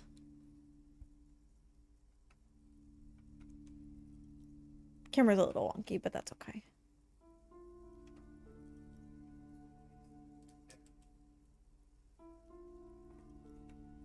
Okay, see how long he stays. Perhaps they are gods, gods of distance and outer dust. The north coast of a verdant island is shattered by the delta of a river. It is the River Esperance. Countless bridges put the shards back together, connecting city blocks to river islands. La Delta says a great artificial heart in the center, teeming with life forms and construction. To the east, rolling hillsides, Le Jardin, Stella Marie, the suburbs of Saint-Baptiste, swallowed up into the megacity. They sound rich to you. This is Revachol East. Hudon, it's somewhere to live, not bad. Then there's Jamrock. It's bad. People shouldn't live there, but they do. Then Forberg. It's almost as bad, and much larger. Then Coal City. It's the worst. It's so small you can't even see it on the map. No, wait. There it is, north of Jamrock, the strip of coast next to the Greater Revachol Industrial Harbor. It looks downright despondent. It's almost Coal City, to be honest. No, this is somewhere to be. This is all you have. But it's still something. Streets and sodium lights, the sky, the world. You're still alive.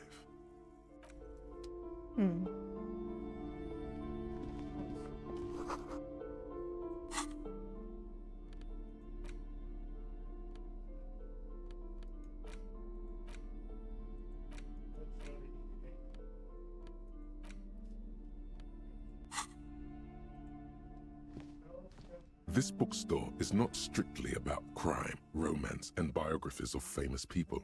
There's also a wide range of paranatural literature. Amidst the various books, you find one written by someone named Matthias W. Dundas. It's about wholeness, unity, balance. The point of the book, and many others on this shelf, is to give people medicinal advice in situations where they don't have access to paid health services.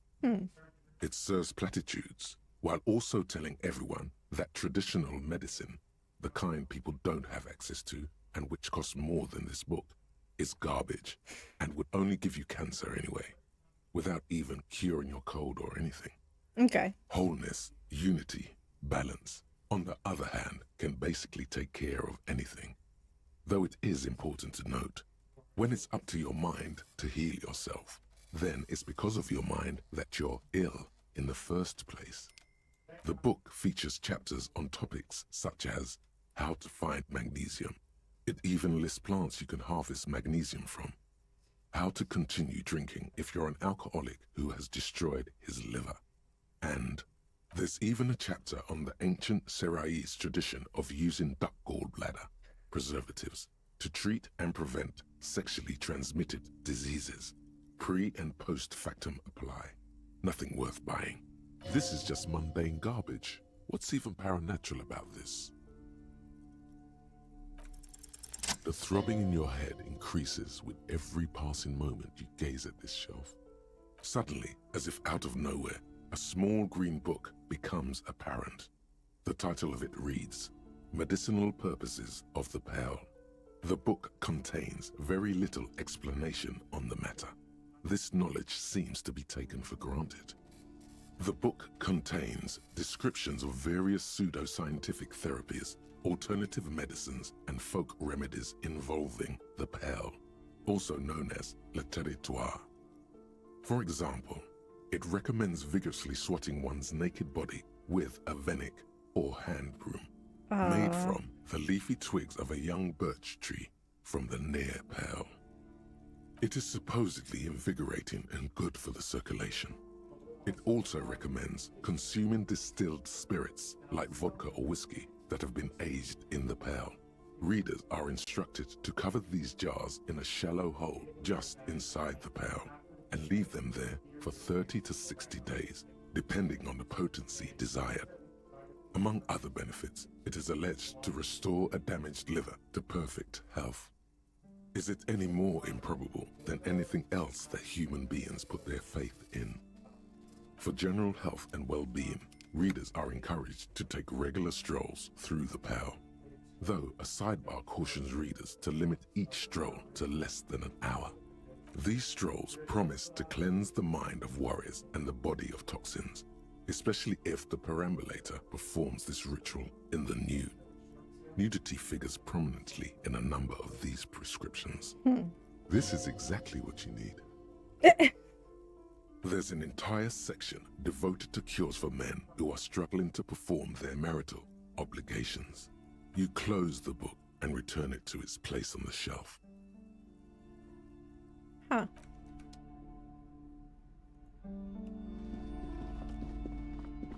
These shelves are overburdened with books from the same series. You see the name Dick Mullen over and over. A couple of spook novels hide amidst all the detective books. Thrilling tales of spycraft and daring-do. Crime fiction is a disgrace. An asinine misrepresentation of the physical attributes of the arduous everyday work of actual police officers. These books greatly overstate the excitement of police work, glossing over how long it takes to actually follow up on leads and eliminate dead ends. What's more, they completely ignore the psychological hardships of year after year coming into contact with people during the worst days of their lives. Not a single mention of all the stress this work creates upon the officer's family. Detective fiction just doesn't tell the truth at all. Now, would you like a list of all the books found on the shelf? God, no. Shelves filled to the brim with crime novels featuring the supposedly stalwart Vespertine detective, Dick Mullen. Where are you going? Oh, you're coming to lay on me? Okay.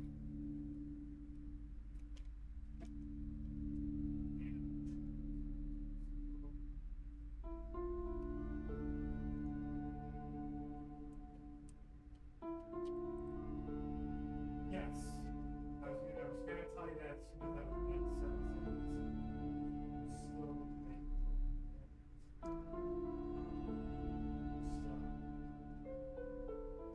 See how long he stays here. Right. Chill out for a little bit.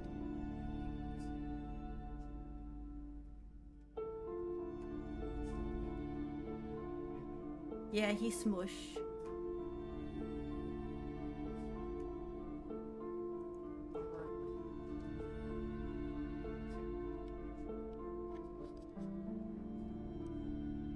He always lays on me to groom for a little bit, and then he'll usually go either leave or he'll go back on the desk, so we'll see what he does. But he'll groom for at least a little bit. He likes to think so, at least, that he's a panther. You see a set of tattered curtains blocking the way to another room. A strange cage-like trinket dangles from the curtains. He, yeah, absolutely calls the shots. Excuse me, officer. The back room is strictly for employees only. Nothing. Now please go back to browsing the books. Don't you feel compelled to look at the books? The books are all you care about. Yes, this is the first time I've ever played this. I've never watched anybody play it, so I'm going in totally blind, other than the very basics.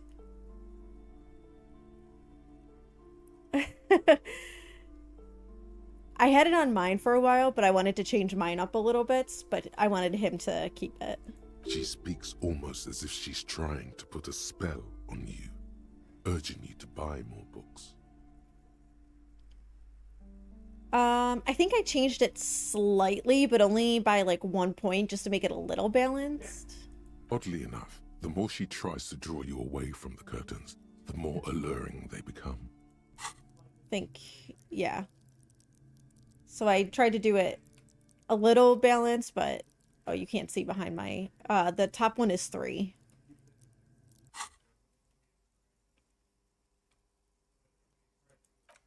You see some kind of charm, an irregular polyhedron assembled from bones, sticks, and straw.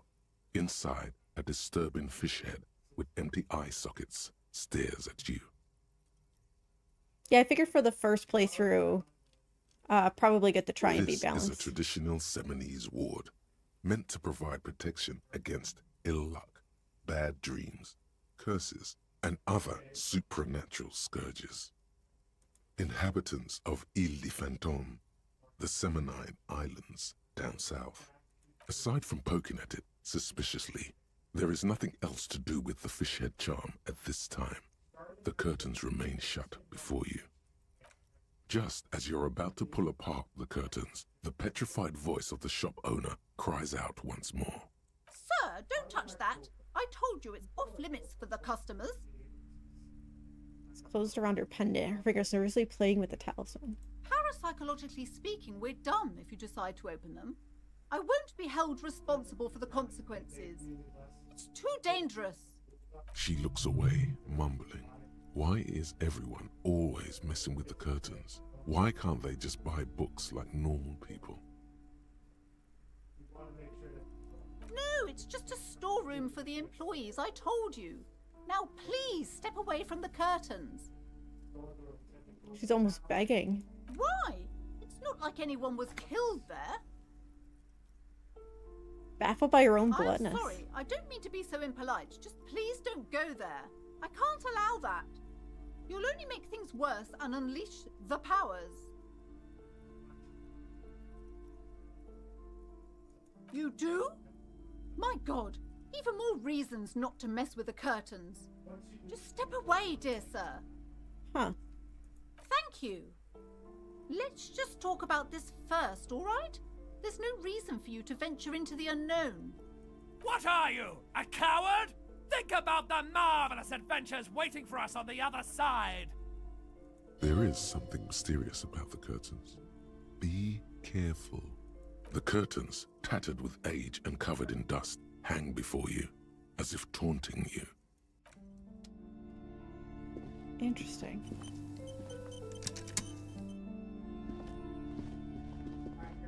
Hello again, esteemed officer, and welcome to Crime, Romance, and Biographies of Famous People. I already told you, it's just a storage room for employees. I don't understand why it's so important to you. Just let it go, officer. Go buy some goddamn books. You're supposed to be drawn to the books. It's just for decoration. Under your gaze, mouth pressed into a tight-lipped smile, then something breaks. Okay, fine. It's because this place is cursed. Just like Annette said, they don't call it the doomed commercial area for nothing. Are you happy now, officer? Happy that you've ruined everything? Host of hosts, she prays. Guard me and my honest business venture from the curse that lurks behind the curtains. The curse is so much worse than you could imagine. It's a disease, eating at the very foundation. It's the curse of financial distress, of ruin and bankruptcy. Didn't that curtain just move?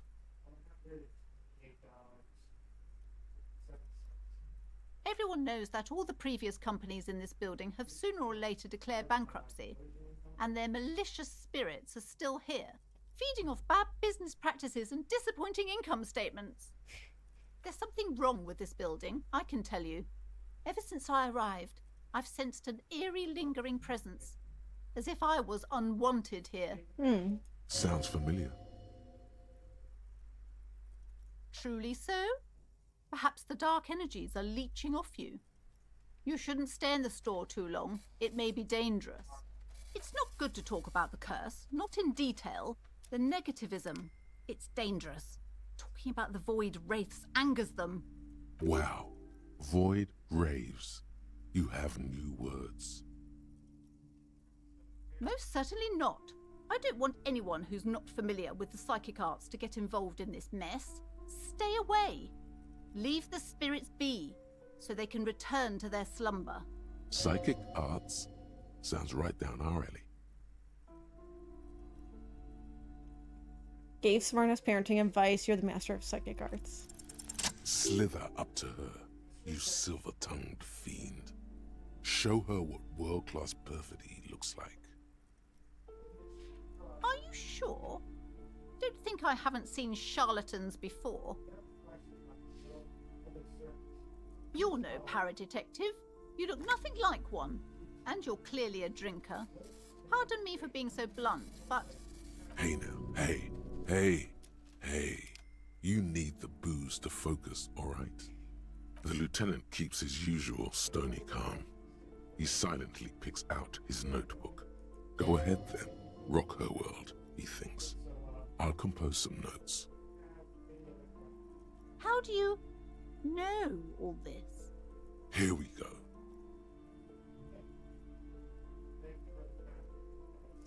Powers to debat all the bad energies. I should have realized. A pattern lies within the fabric. The hand of fate guides us. Our meeting couldn't have been mere chance. Perhaps you truly are the one to deliver this woman from the doom. But I am not the only one at risk. I have to think of my daughter. You are certain you can help us? Keep us safe? I can't allow any collateral damage to hit us. Minor confusion. He has not been listening closely. I can assure you he is a police officer. Very knowledgeable. If you promise, good officer, then you might be our last hope. Do you swear it? Thank you, sir. There's one more thing I haven't told you about yet. The entity. Do not act surprised. You know of these things, sire. You have? The entity takes the form of a woman, a witch probably. I've suspected that she must be connected to the curse ever since I first saw her. Did you know that she lives inside the chimney? Passage between heaven and hell. Yes, that chimney is part of the building's central furnace, and it's enormous. She has barricaded herself behind some metal security curtains.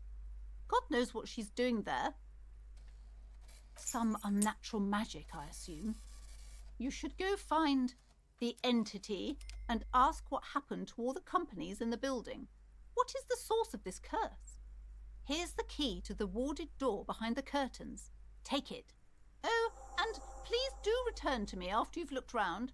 I'm quite anxious to know what she has to say about the curse. What you discover in there. Unbelievable darkness and ruin.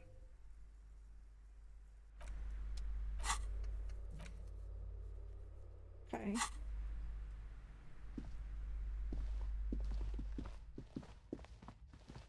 You see a set of tattered curtains blocking the way to another room.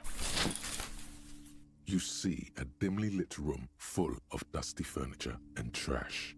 A doorway stands in the back, covered in dozens of scary little Seminese wards, your shadow looming over it like an omen. Oh!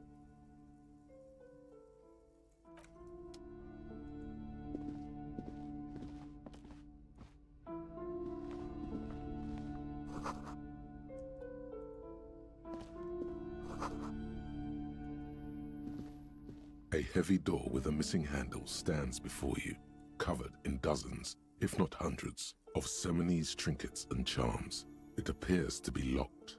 After exerting some force, you manage to turn the key. It's eerily silent. The door slides slightly open, letting a draft of cold air into the room.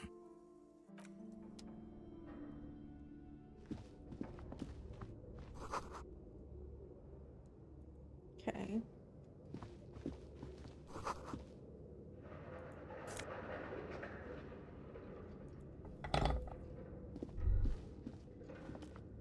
A barbell lies on the floor. The color has worn off its weight plates. It's 60 kilograms. Your triceps hum at the sight of these weights. Show the world what kind of beast it's dealing with. Lift them. Don't think There that's are happening. no collars on the barbell. This is a safety hazard. Why does it feel so familiar?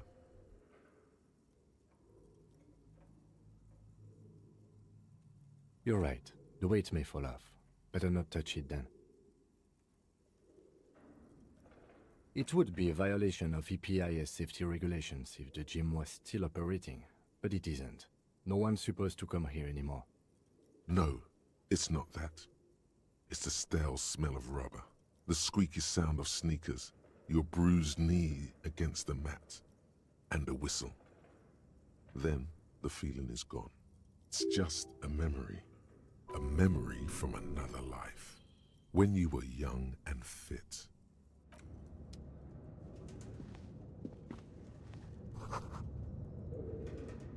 What is this place? I think you're right, though it looks like no one's been here in ages.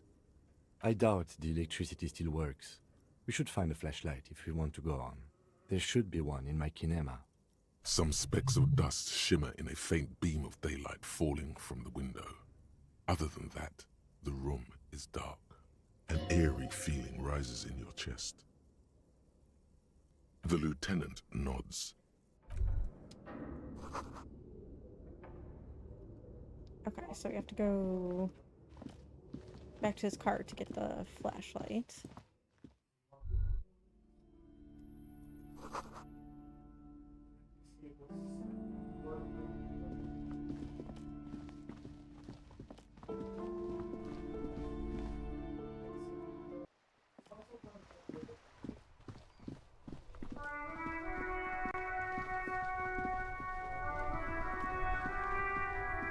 Inside, you see a set of steering levers, a radio microphone, a pull-out toolbox, and a metallic drawer slides out. It's robust, weatherproof, and lets you see things in the dark you would otherwise miss. The pull-out toolbox slides.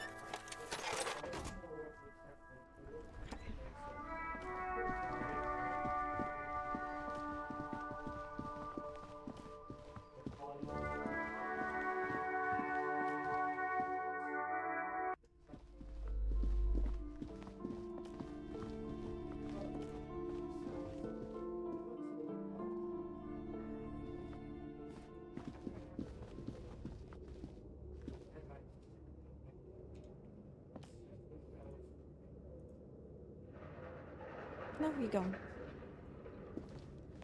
It's dark. And the flashlight works a lot better if you hold it in your hand.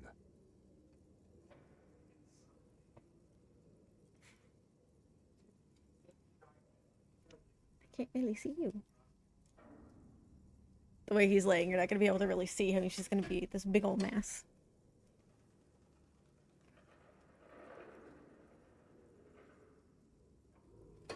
Oops. Sorry, buddy.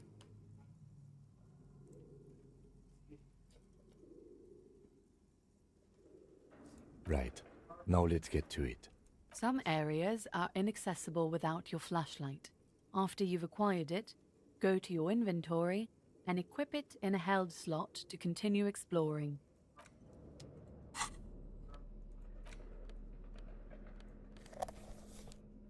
Oh, okay.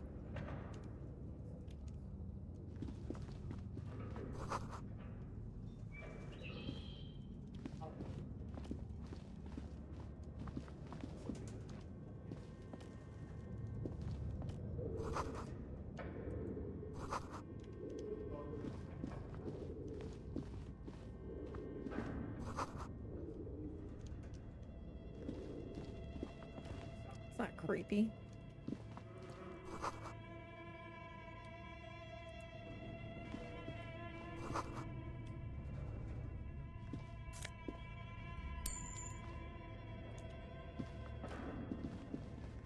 Your flashlight slides over an old green chalkboard covered in scribbles, sketches, and schemes like some ancient cave mural.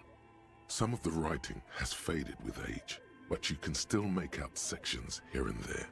Photos and drawings. These lithe, pointy-eared creatures appear to be different types of welkins. You make out autumnal candle welkins casting wax-based magic. Translucent welkins with organs shining under their skin. And even ether welkins hailing from the vast emptiness of sidereal space. Who are all those creatures? Fantasies of a tortured, feverish mind? One of the welkins, towering among the rest, appears to be different, however.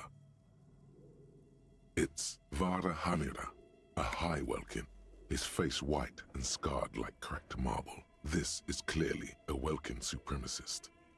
The note says, all non-welkin races will be purged. The Haldor, the Twarg, the humans, and even headless men, all of them, purged. Imagine a world filled only with welkin, green welkin, dread welkin, and the high welkin to rule them all. An inordinate amount of time has gone into drawing these little welkin creatures.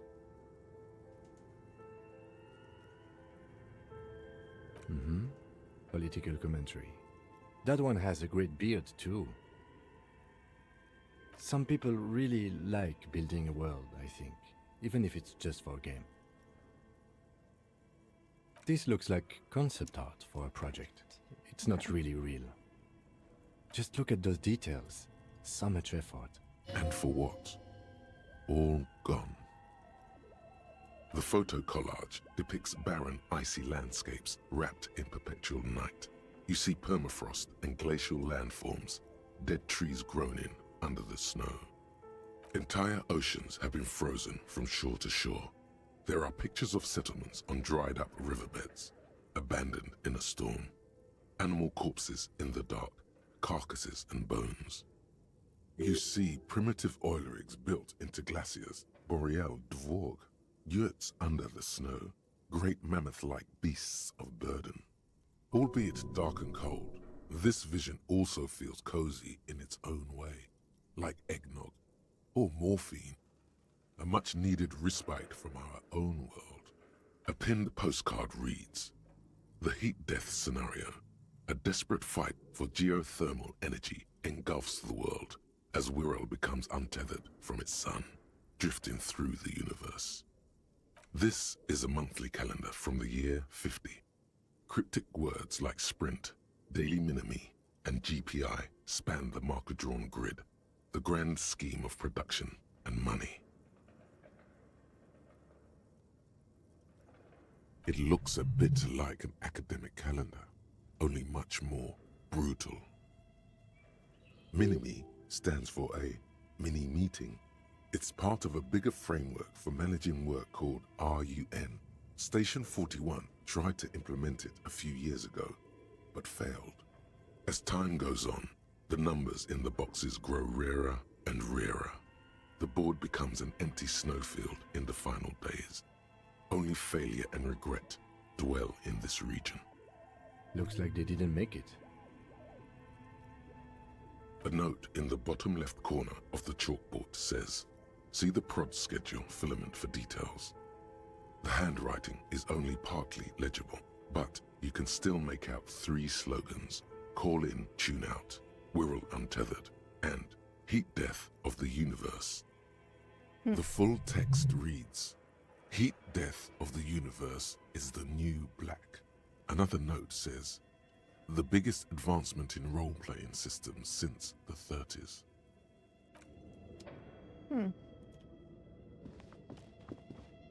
This appears to be some kind of machine with a cube-shaped heart and a wired framework. The keyboard has a rectangular on-off button. A piece of paper still hangs from the printer. A radio computer. Just sitting here without anyone inside. The machine lights up like some prehistoric animal stirring from its slumber, revealing fluorescent play and print keys on the keyboard. The hatch on the machine's central compartment is wide open. Nothing happens. Nothing happens. Nothing happens. It's empty like a beehive without its brood. Some cables have been left dangling, disconnected. This is where the memory should go.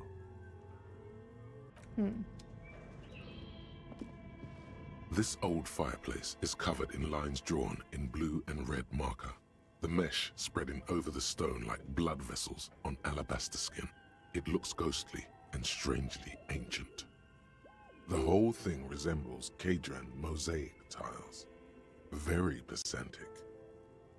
How do I know that? History classes, students with their textbooks open, studying the roots of our civilization. Those aquarelle blue tiles looked beautiful in the sun. Radio frequencies, it seems. UKV 123.6, UKV 123.7, UKV 123.9. Some written notes, too. Sparse and cryptic. Unclear. It looks like a cardiovascular system split into veins and capillaries. Very advanced. You think so? The web is comprised of radio stations, all lead back to one red heart, titled the Game Master Frequency. A note says, this one can listen in on any station it wants. Someone very important. The leader of a massive on-air game built by these people. A conductor for the hundreds of story threads that pass through the Game Master's frequency. Whoever decides to call in to a call-in station, it looks like. A list of names under the stations suggests people across 6 Isolas would be playing. Muindi, Insulinda, Kotla, Grad, Samara, and even Ilmara. All of this is gone, left unrealized.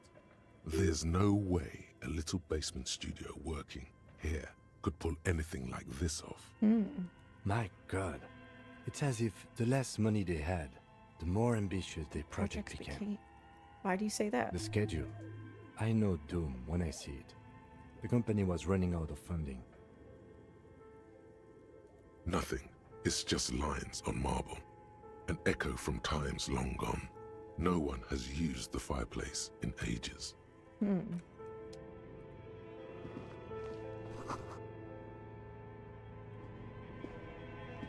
Okay. What do you think is going on with that computer, chalkboard, and fireplace? No, that's not it.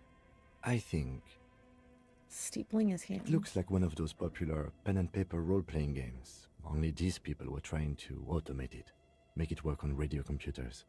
Utter madness, he thinks, as a compliment. Through call-in stations, none of the players have to be physically present. Anyone in the world can participate in the game, as long as they have a two-way radio. Huh. Then there's the Game Master frequency that listens in on the smaller call-in stations. I think that was supposed to coordinate the stories, functioning as a master of ceremonies of sorts.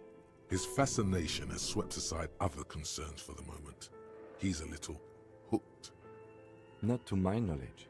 They make automated games in Grad, Messina, Königstein. You know, places with industry. But I don't think anyone has attempted to create an inter-isolary game before. We just don't have the technology. So it's a role-playing game. Those Welkins are a dead giveaway. Role-playing people love that stuff. The world looks like a modified version of the WeWorld board game, with hit death thrown in. Super cool. Someone should give them millions of real immediately. This game is too good to be left unfinished. No idea. They stopped filling out the schedule on the chalkboard. Indeed, it's ambitious and untethered from reality. It's just a play to cheat money out of there. Curse got them. I see no other explanation. The world's cold and lonely, and this would keep it company. It's too late for that, I'm afraid. Okay, let's keep moving. Okay.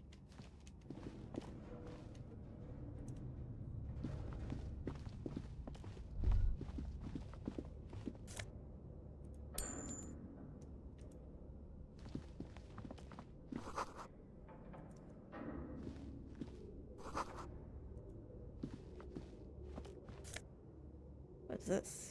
Production schedule, filament memory. Okay, so I need that for this.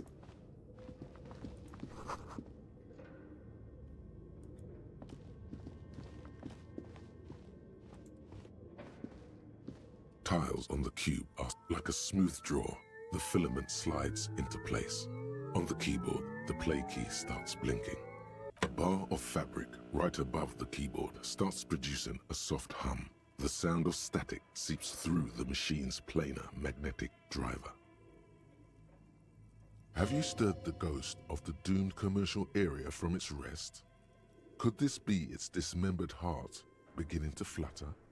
The static gets louder, slowly filling up the abandoned hall, until a voice speaks out, crackling and old, cutting into the air. Good afternoon. Fortress accident en rue de Saint-Ghislaine. This is East Insulindian Repeater Station 1.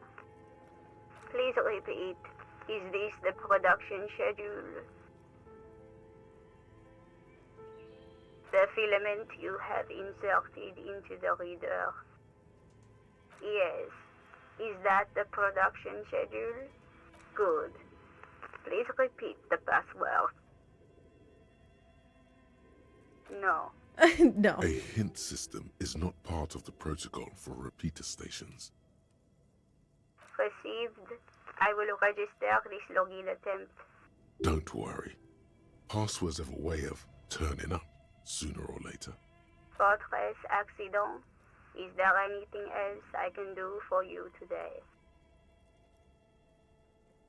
Thank you, and goodbye. Tiles on the cube are still smoldering, casting the framework in a soft glow. Fluorescent play and print keys. Nothing happens. Okay, so I'll leave it in there for now.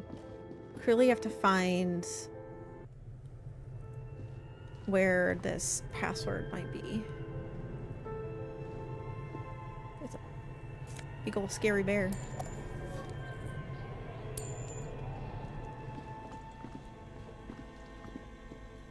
You see a terrifying ice bear with a strange compartment in its belly. The door is covered in frost, and the bear's eyes are glowing red. A gust of freezing cold air rushes to greet you. You hear a low grumble as the bear regulates itself. This is the inside of a refrigerator. The lieutenant takes a peek inside. His hand has found the holster of his gun. The shelves are empty.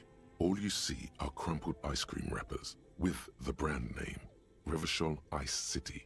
A handwritten note has been attached to the door. The fridge is huge. You pocket the note and the little fridge magnets keeping it on the door. A friendly cartoon bear smiles back at you from a glossy cellophane wrapper. It looks nothing like the fridge. The paper still smells of vanilla and chocolate. Good question. It looks like an ice cream fridge. Try to sell ice cream from this hyper carnival. I know. What an unfortunate marketing choice. What is even worse, the bear is still costing them money to this day. The fridge buzzes with energy. The electricity bill on this thing must be catastrophic. It's true.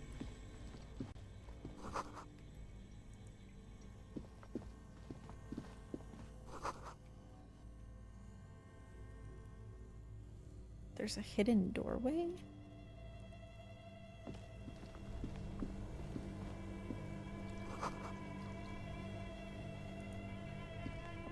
So many things to look at. Two cables are plugged into the breaker box. The red one leads to the ice bear fridge, and the black one to the ice cream maker nearby. An electric sizzle. The room is slightly quieter now.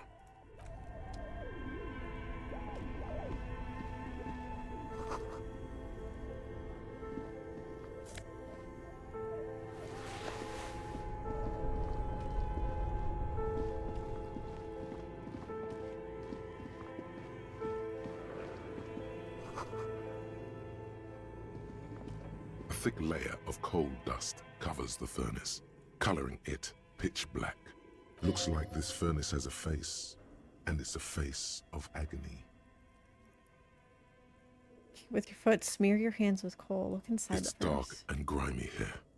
In the darkness you can hear chatter. It's coming from above. A voice or several voices talking to each other. near the smoke chamber, upstairs. The echo is so prominent, it's impossible to discern what the voices are saying, or what's producing them. What are you doing? Not sure, Kim, but I think I can hear someone talking Wait, upstairs. really? You should investigate, see if someone's upstairs. Lives in the chimney. You're right. The rooms do look like they're connected. But malignant entities don't exist. At least not the supernatural kind.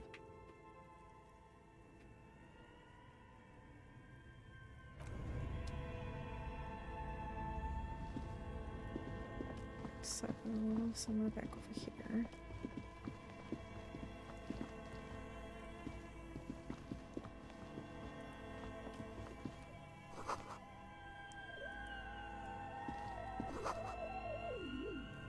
A few bricks have fallen off, revealing a compartment behind the wall. It's too dark to see in. There is, yes. And there also appears to be something inside the hole. Interesting. Do you want to take a look?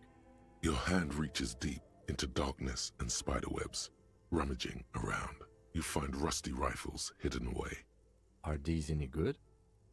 Most of them are rusty and inoperable, like the rest, but one catches your eye.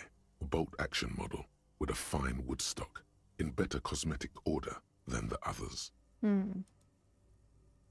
Take it. You're a police officer. Police officers carry guns.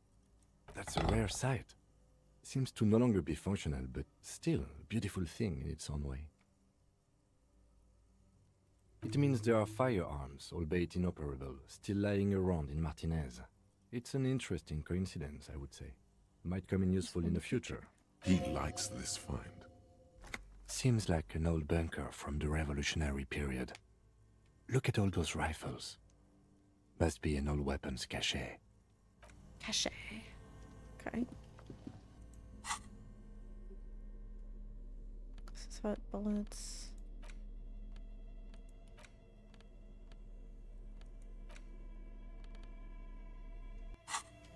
Okay.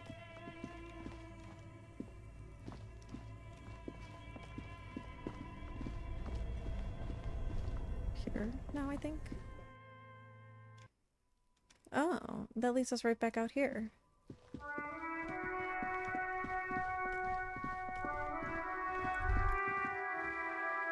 I can take the flashlight off.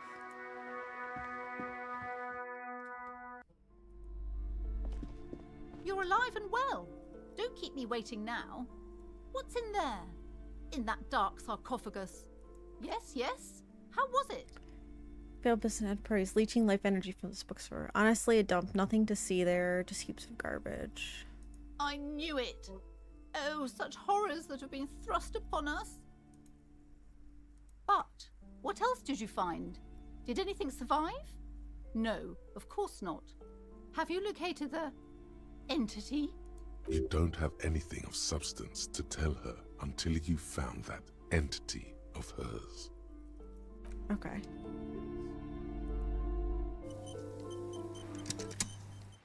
So many things to do.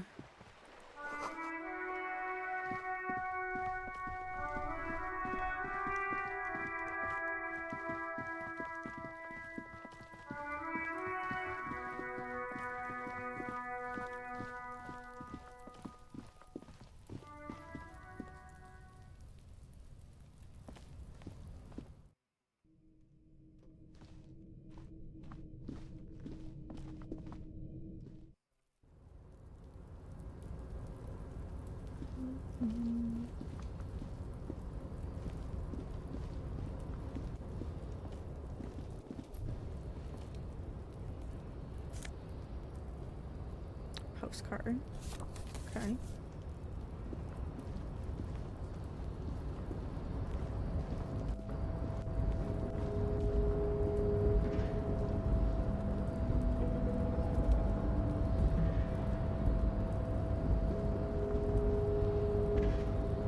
A tarpaulin cloak is still caught on the railing. No one has claimed it for their own. Wow, that is pure luck. As you leap in the air, a chilly breeze engulfs you, sharpening your senses. Ankles tingling from the tension, blood roaring in your ears. You are ready for your rendezvous with the concrete pavement below. He's so on the money, Bratan! Just imagine yourself dual-wielding a bottle and a flaming cigarette whilst airborne! As the concrete floor welcomes you, you realize it's been a while since you felt so alive, alert, capable. Must be the adrenaline. I knew you could do it. My climbing down might not have been as disco as your jump, but at least we can explore the harbor now. With your feet firmly planted on the concrete, the noise of the harbor rushes back in.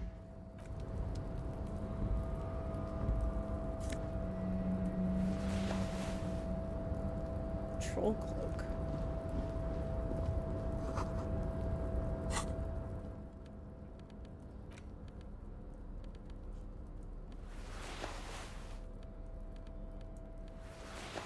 That's kind of funny that you could just like change out clothes.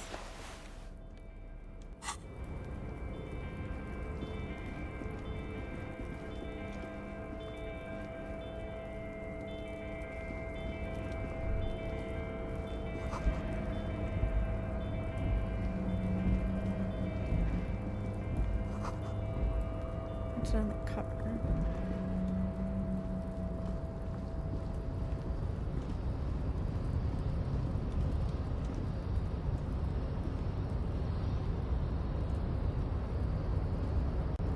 A rusting control panel with several knobs.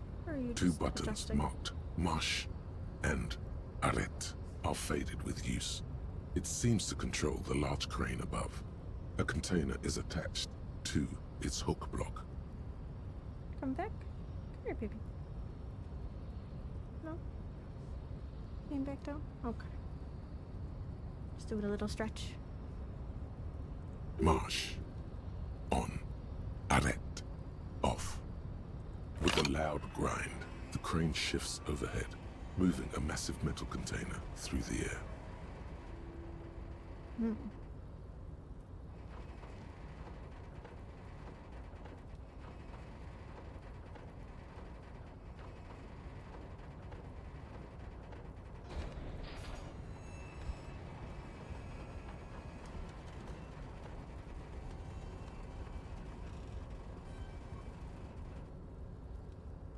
Okay. And with a surprisingly quiet thunk, the crane places the container down.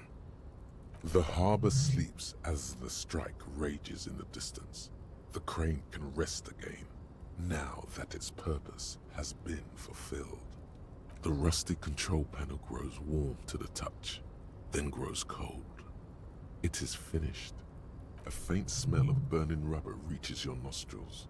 A short circuit. I can't see how that was worth the wreckers, except for seeing the crane in action, which I admit was satisfying. The crane does not return to its original position. It does not... Okay.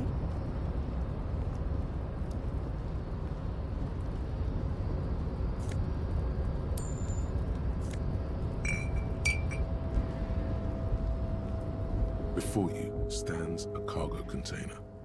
You do? Because I don't. There are a million containers here. Why are you fixating on this one? It's a cargo container, Detective, just like all the others. We are not here to interact with containers. We are here to talk to the Union, right? You attempt to turn the handle, to no avail. The doors seem to be mechanically locked. To your left, the lieutenant considers your actions with some puzzlement. Knock on the No door. reply. The knock produces a hollow ring of metal. Persuade the door Doesn't to open. sound like there's anything inside the container.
Container, container, I'll turn you nice and red. Container, container, put the logos on.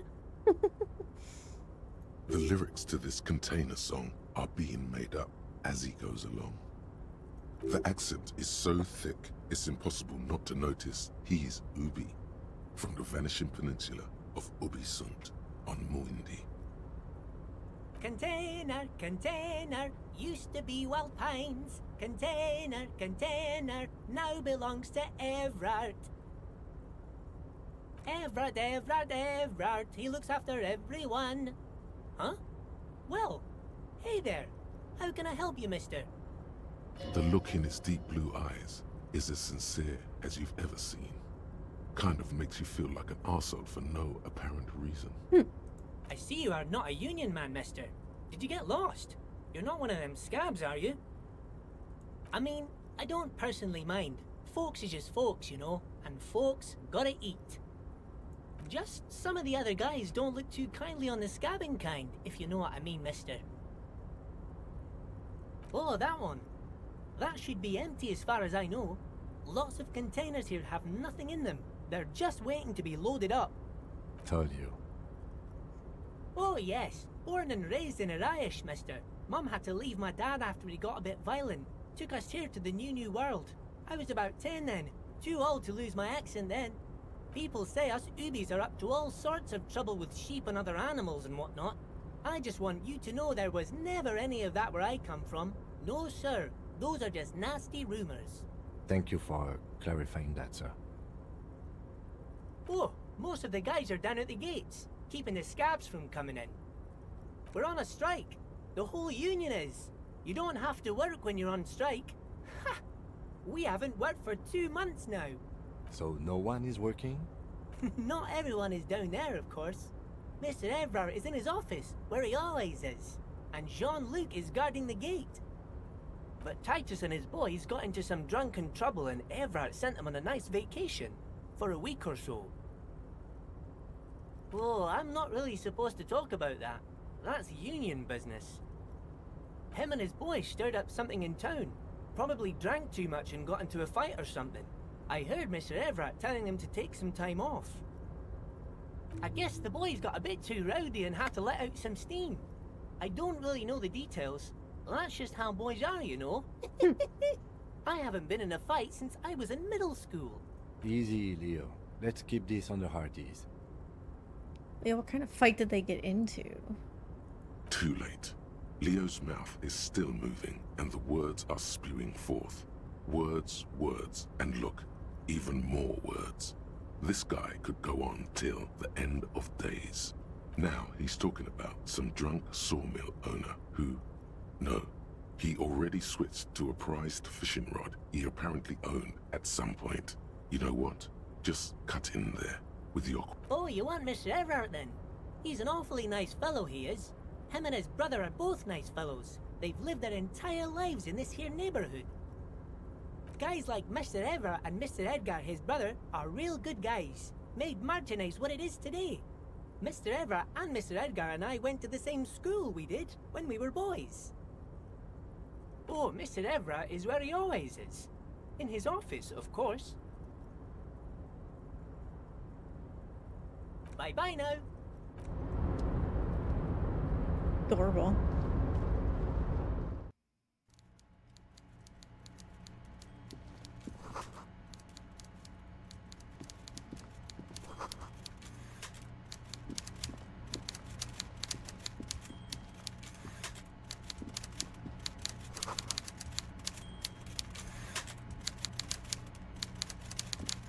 Before you is a walrus of a man seated behind a large desk. What a look. He looks up from his work, not the least bit surprised to see you. With great effort, he straightens himself up in his chair, yet says nothing. He simply stares at you. Welcome, Mr. Dubois, Mr. Kitsuragi. It's good of you two to stop by. Please, have a seat. I'm Everard Clare, head of the Debardes Union here in Martinez. I'd offer you my hand, but unfortunately my health prevents me from getting up. You understand? He looks extremely comfortable. The tiny folding chair, on the other hand, looks like a torture device. You go ahead, detective. Whatever he has in store for you, it can't be good, he thinks. I'll do my best. Forget about that. What's with this Dubois stuff? You're getting some seriously bad vibes from that name. Please, Mr. Dubois, let us converse in a civilized manner, as equals. Take a seat. I insist. He's trying to throw you off your game with this Dubois nonsense. Don't give him the pleasure. Sounds good, creature. If I don't see you later, then have a good rest of your weekend, and I'll probably see you on Excellent, Sunday. Mr. Dubois. I can see that you're a reasonable man, and reasonable men can be of great use to one another. So tell me, how can the head of the Debarders Union help a representative of the Revachol Citizens Militia today? The chair you're sitting on has got to be the most uncomfortable chair in the world. It's violating your backside. Oh, by the way, I heard you got a rather rude reception from a certain Lawrence Gart. Some people have no manners, it pains me to say. This should take care of that nonsense. Novelty check on his desk. It should be sufficient to cover your expenses for a few days and patch over your differences with a cafeteria manager. Go ahead, take it. Wow, that's 25 real. That's good money. You need it.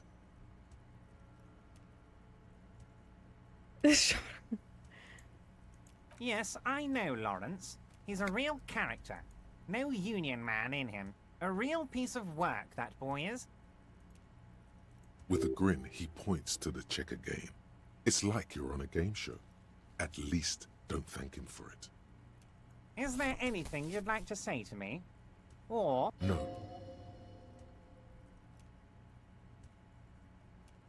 Cool? I wouldn't go that far.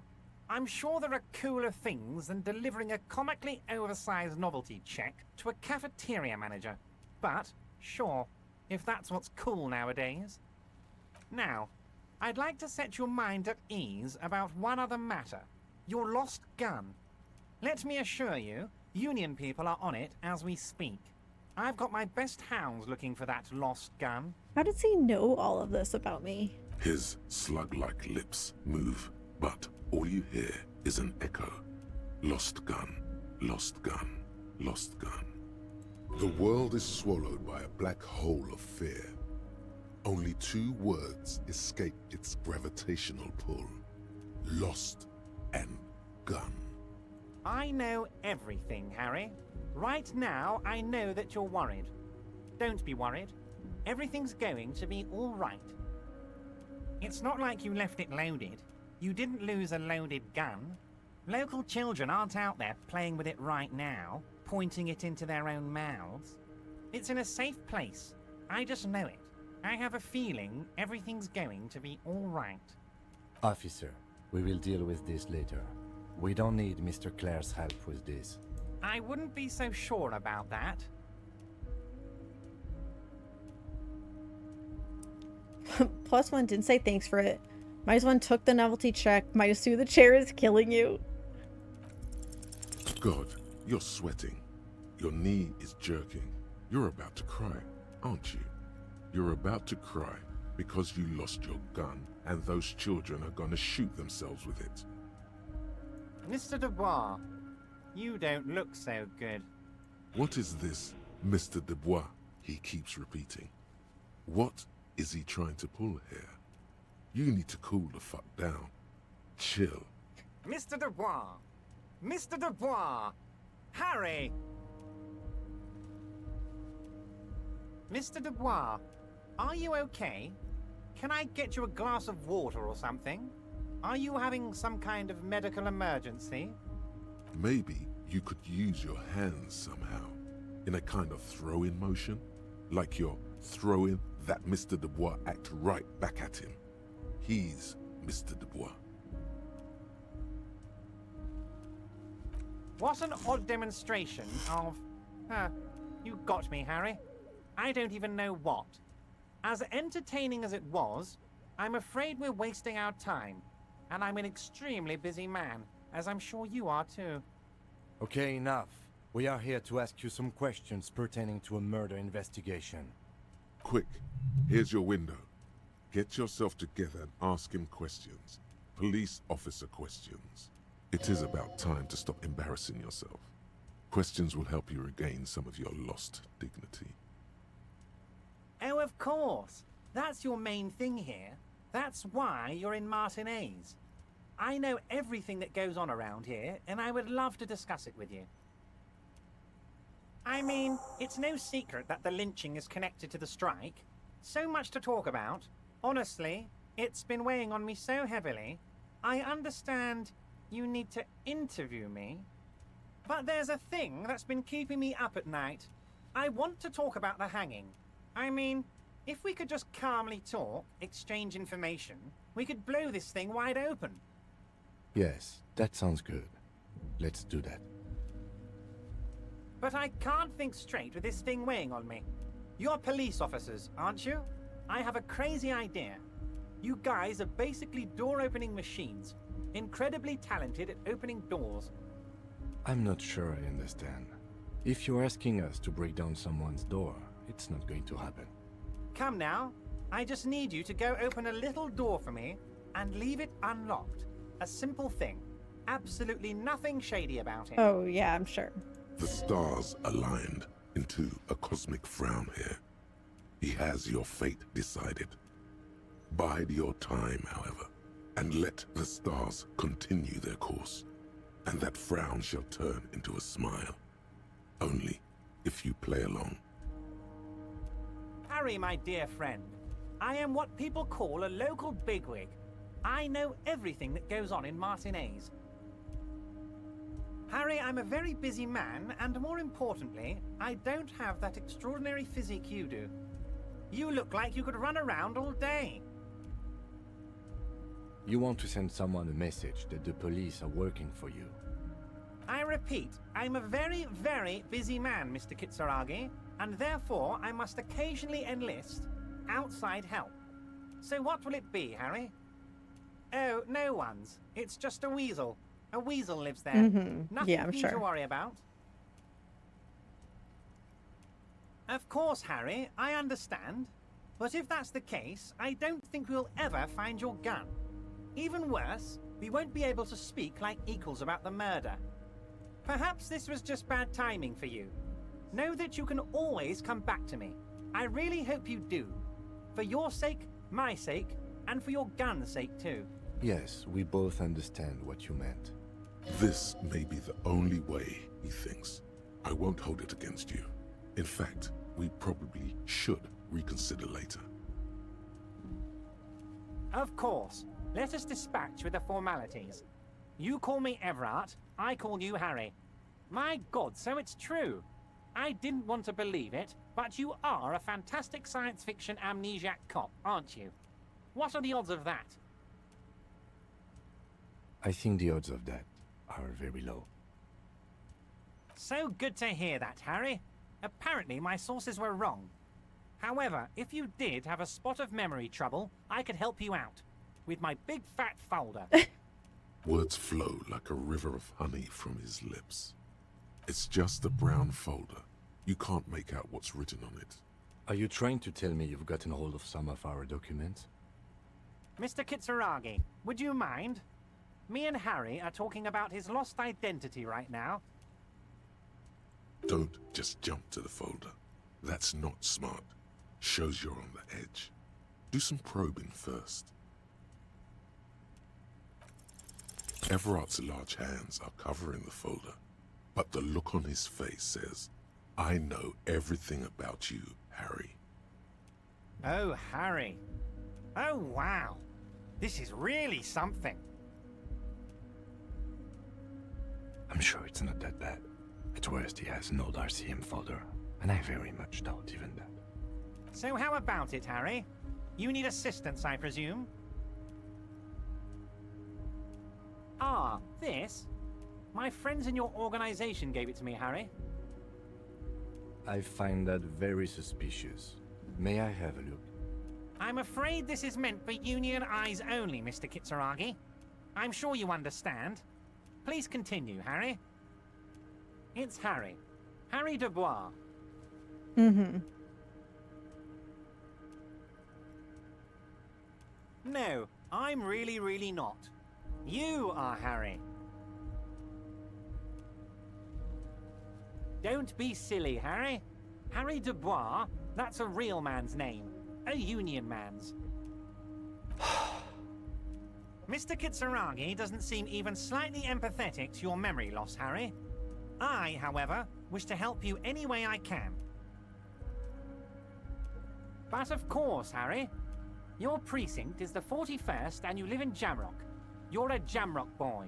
A long way from home, but that's okay. Of course, Harry, of course. Let's not linger on personal details and amnesia. You wanted something from me. My dear Harry, there are literally millions of containers in this harbour. I couldn't possibly remember what's in all of them. Harry, you smooth-talking son of a bitch. Time is a precious resource, and I don't have enough of it to count containers with you. Smooth talking. Maybe that's the way to go about opening the container. You should at least try convincing it.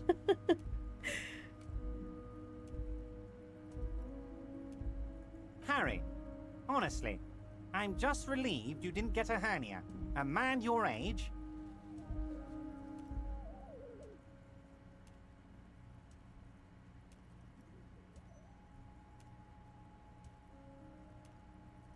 Yes, Harry. You are obviously in peak physical condition, and I salute both your initiative and your physical prowess. Very impressive, Harry. Very impressive. Anyway, I assure you, I am a very well-informed man. Information reaches me before I even get the chance to request it. Wait. You need this to get in and out through the gate. Here. You're one of us now. A real red and white Union man. Take care, Harry. Interesting. I assume I can't go... Okay, yeah, there's nothing that way.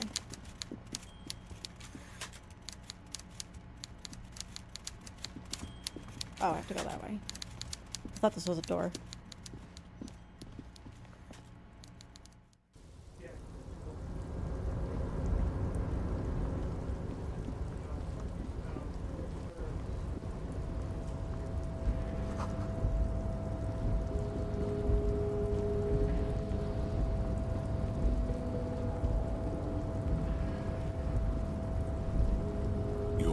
Before the cargo container. Its drawer has not lessened since you were last here. Why are you even trying to open a door with rhetoric? Because what wasn't an option? Now is not the time to get philosophical, detective. You can do that.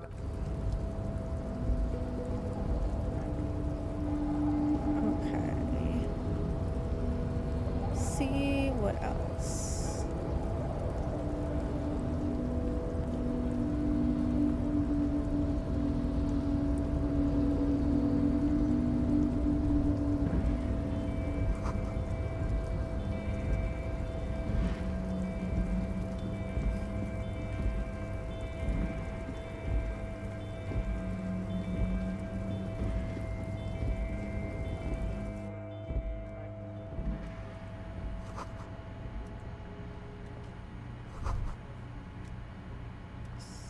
Print in the pillow. Chilling next to the radio station.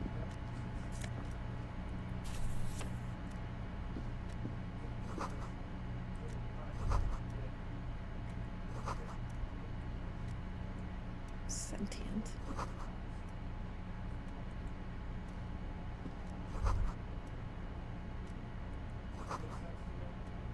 And demand democracy.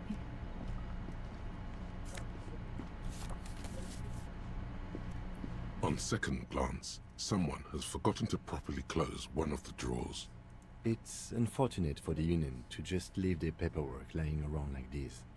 Let's see what's inside, he thinks. The drawer opens smoothly. Inside is a well-organized selection of brown folders. Hundreds of documents containing logistical data. Two kinds of transactions stand out. Materials coming into Revachol from the outside world, from Muindi, Grad, and even Ilmara. And the same materials being handed over to companies inside Revachol, Kuron, Coal City, La Delta, and Jamrock are listed among the many districts where the imports are being sold. It's hard to make sense of this thicket of company names, dates, quantities, and percentages. You try to focus, but the lines are getting blurry. Whatever's hidden here is hidden well. Concentration isn't enough. Only a trained accountant with a background in logistics would be able to really make sense of it. However, there is a little handwritten note stuck on the side of the drawer. It appears to be a to-do list written in large, uneven capital letters.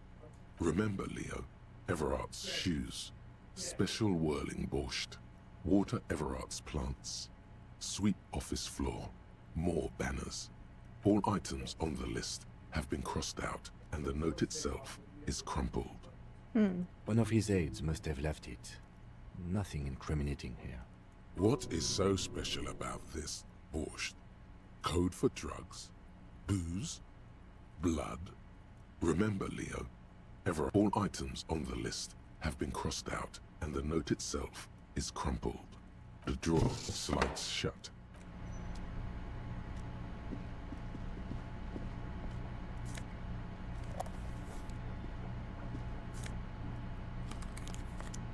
Neat office shades. That's so funny.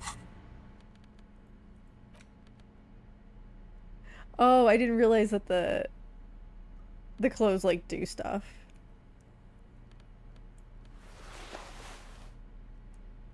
It's really funny.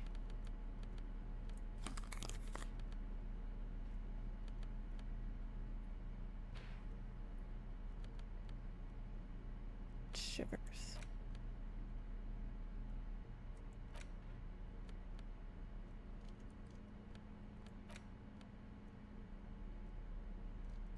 Okay.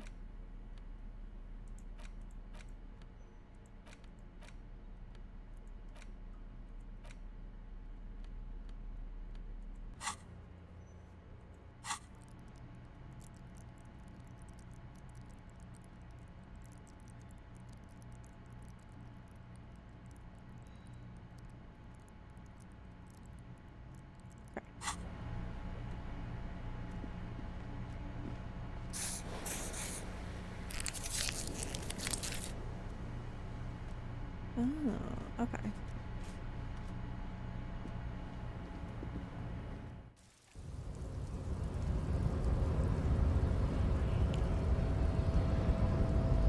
Oh, interesting.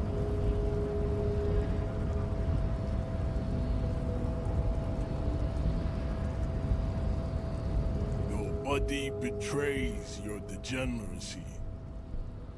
Yeah, Measurehead. His body totally betrays his degeneracy. Don't say anything. Size him up first.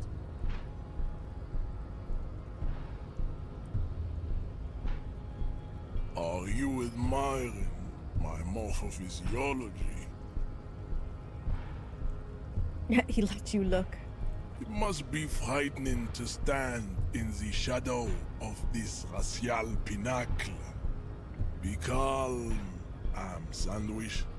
You are not in danger, because you are not a threat to me.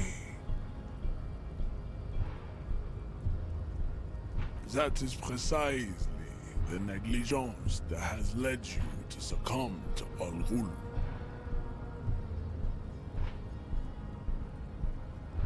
You reek of it. An invisible sword of Al-Ghul emerges from your throat. You cannot see it, but others can. It is making the woman in my company sick. No, you don't. You need to get another drink. Occidental Haplogroup B4 is done giving orders around here. The influence of the ham sandwich race is waning. Show him the ham still got it.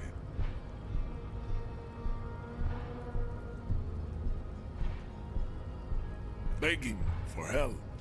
Attempting to pass via for cooperation. How far the Occidental Haplogroup has fallen. You were once a noble and powerful race. You gave the world eugenics, electricity, and powerful weapons of war like missiles and aerostatic aircraft. You made great gains in metallurgy, race theory, and statecraft. You dominated lesser cultures, like the deformed Hemians and the inexplicably potato-obsessed Khoikos. But now your ascent to the genetic summit has halted. You are obsessed with sadness and with frivolous pop culture. You will be superseded. Isn't that right, babe? It is, baby, yeah. You know it.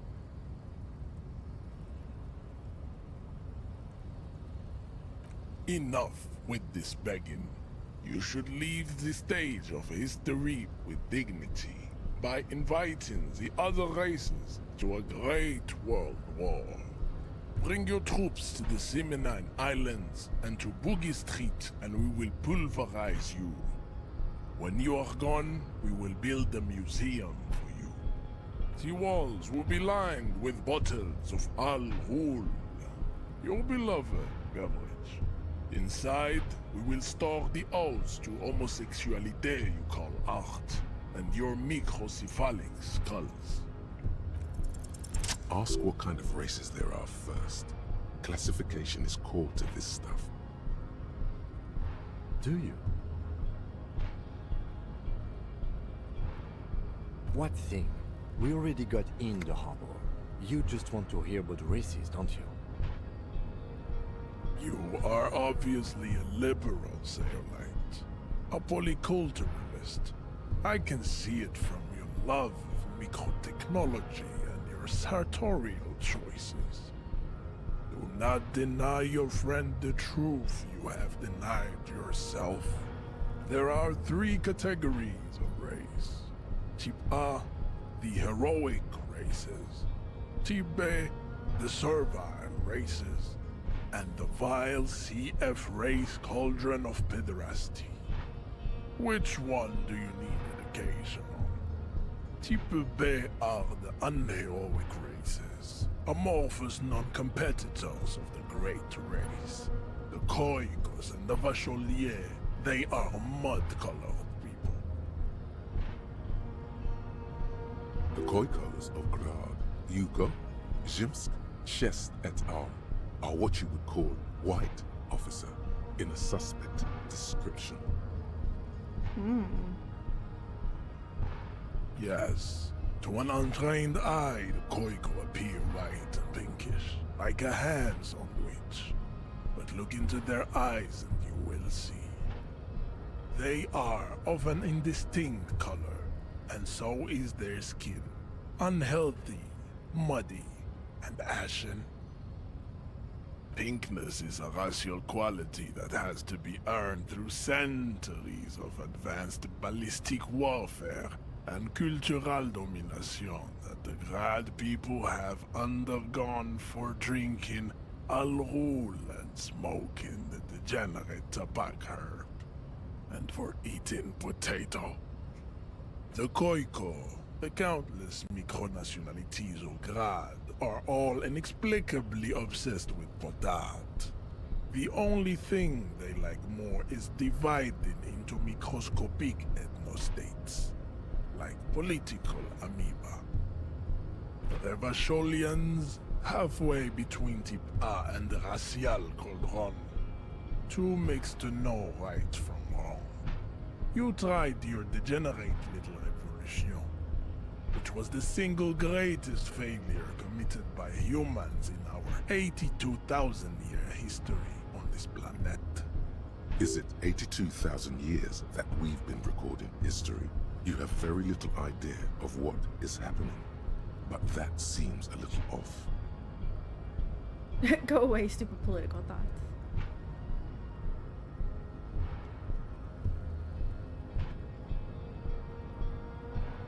The revolution came to Ravachol from Grad, in Zara's ridden potato carts.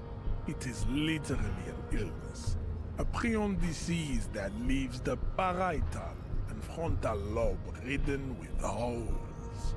A soft, sponge-like mass of dementia, hallucination, and paranoia.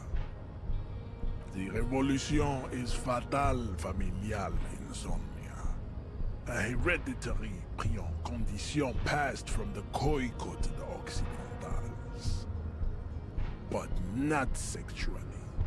Probably through trade routes and potate acid, the prime component of the potato plant.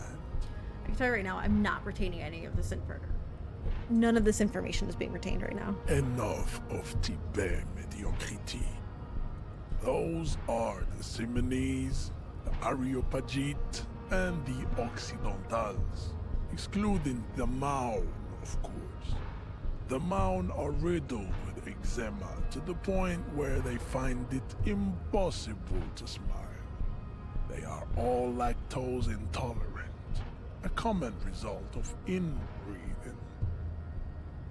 A receding genetic pool has led the Maun on reprehensible street parades.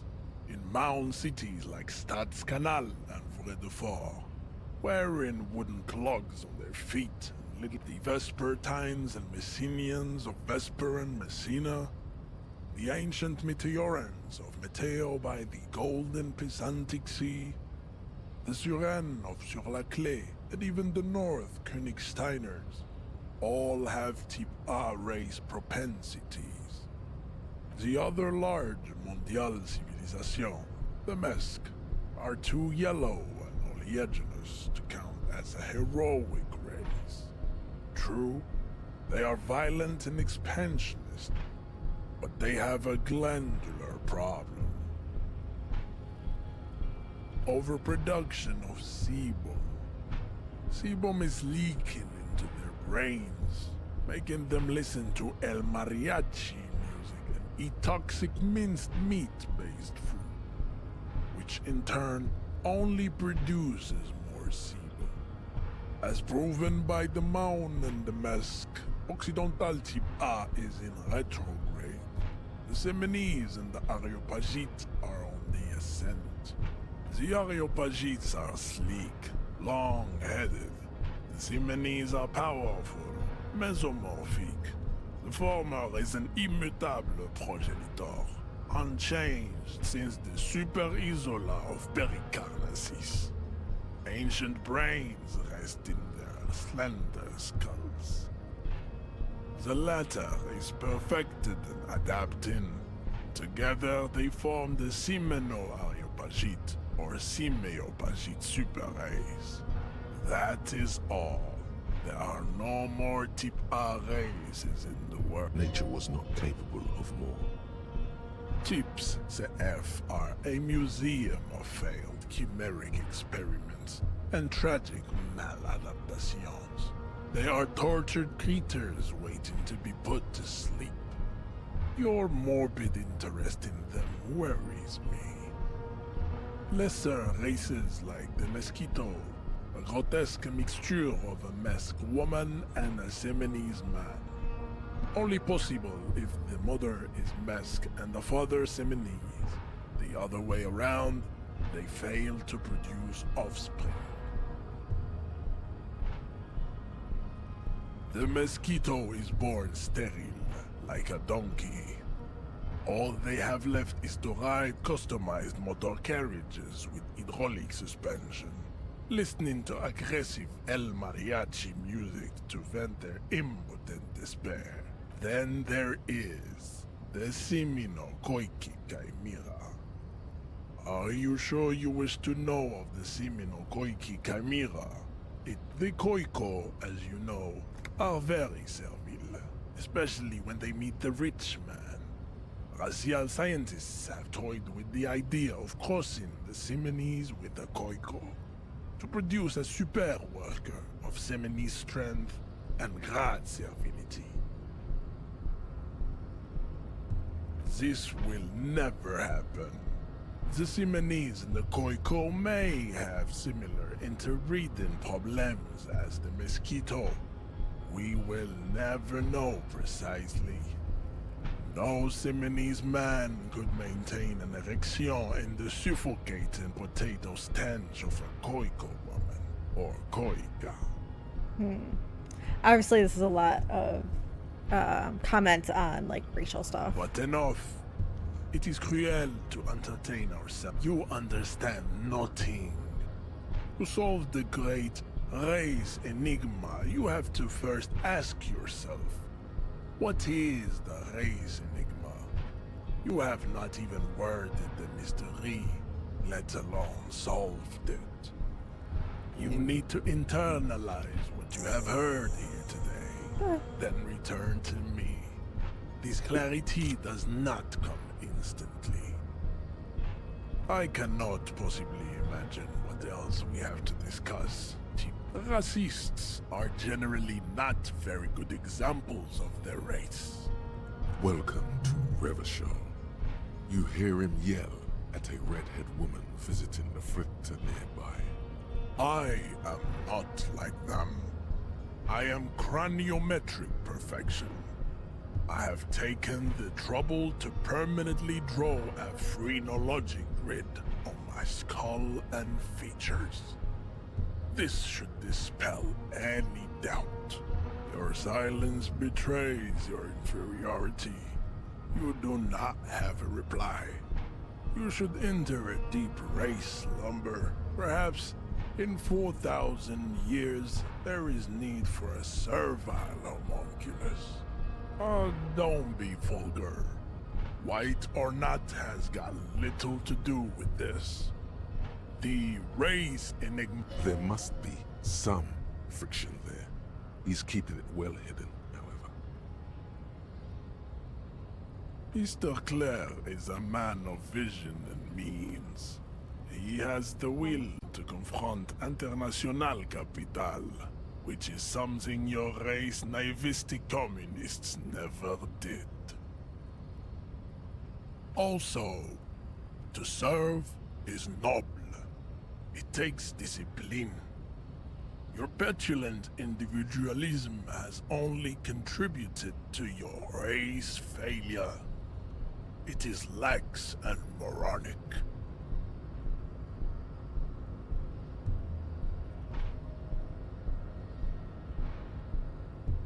Jam. Individualism. You have gotten these ideas from degenerate youth culture, have you not? You have picked them up from rock and roll song offshoots of the Simonese people invented disco while having sex under the influence of cocaine. It is a shame upon my race. But what is done is done. I am not surprised you enjoy it so much. This has happened to many of the side products of the... Well done, buddy. I can see that.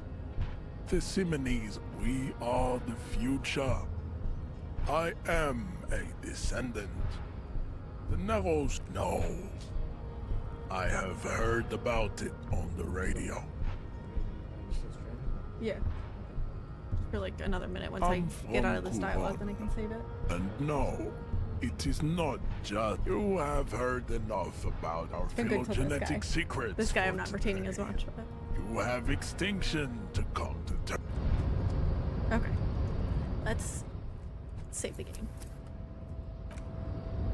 That was so much information that I mostly retained but did not retain. So we're gonna go do something different. We're gonna go see Katie. I think she's finishing up soon. Oops, I did not mean to do that. I'm gonna go give my brain a break so I can absorb. And yeah, I hope you guys have a great rest of your day. The game is really interesting, very different than what I normally play. So I'm kind of excited to keep playing this. It'll probably be off stream, but I'll definitely let you guys know how it goes.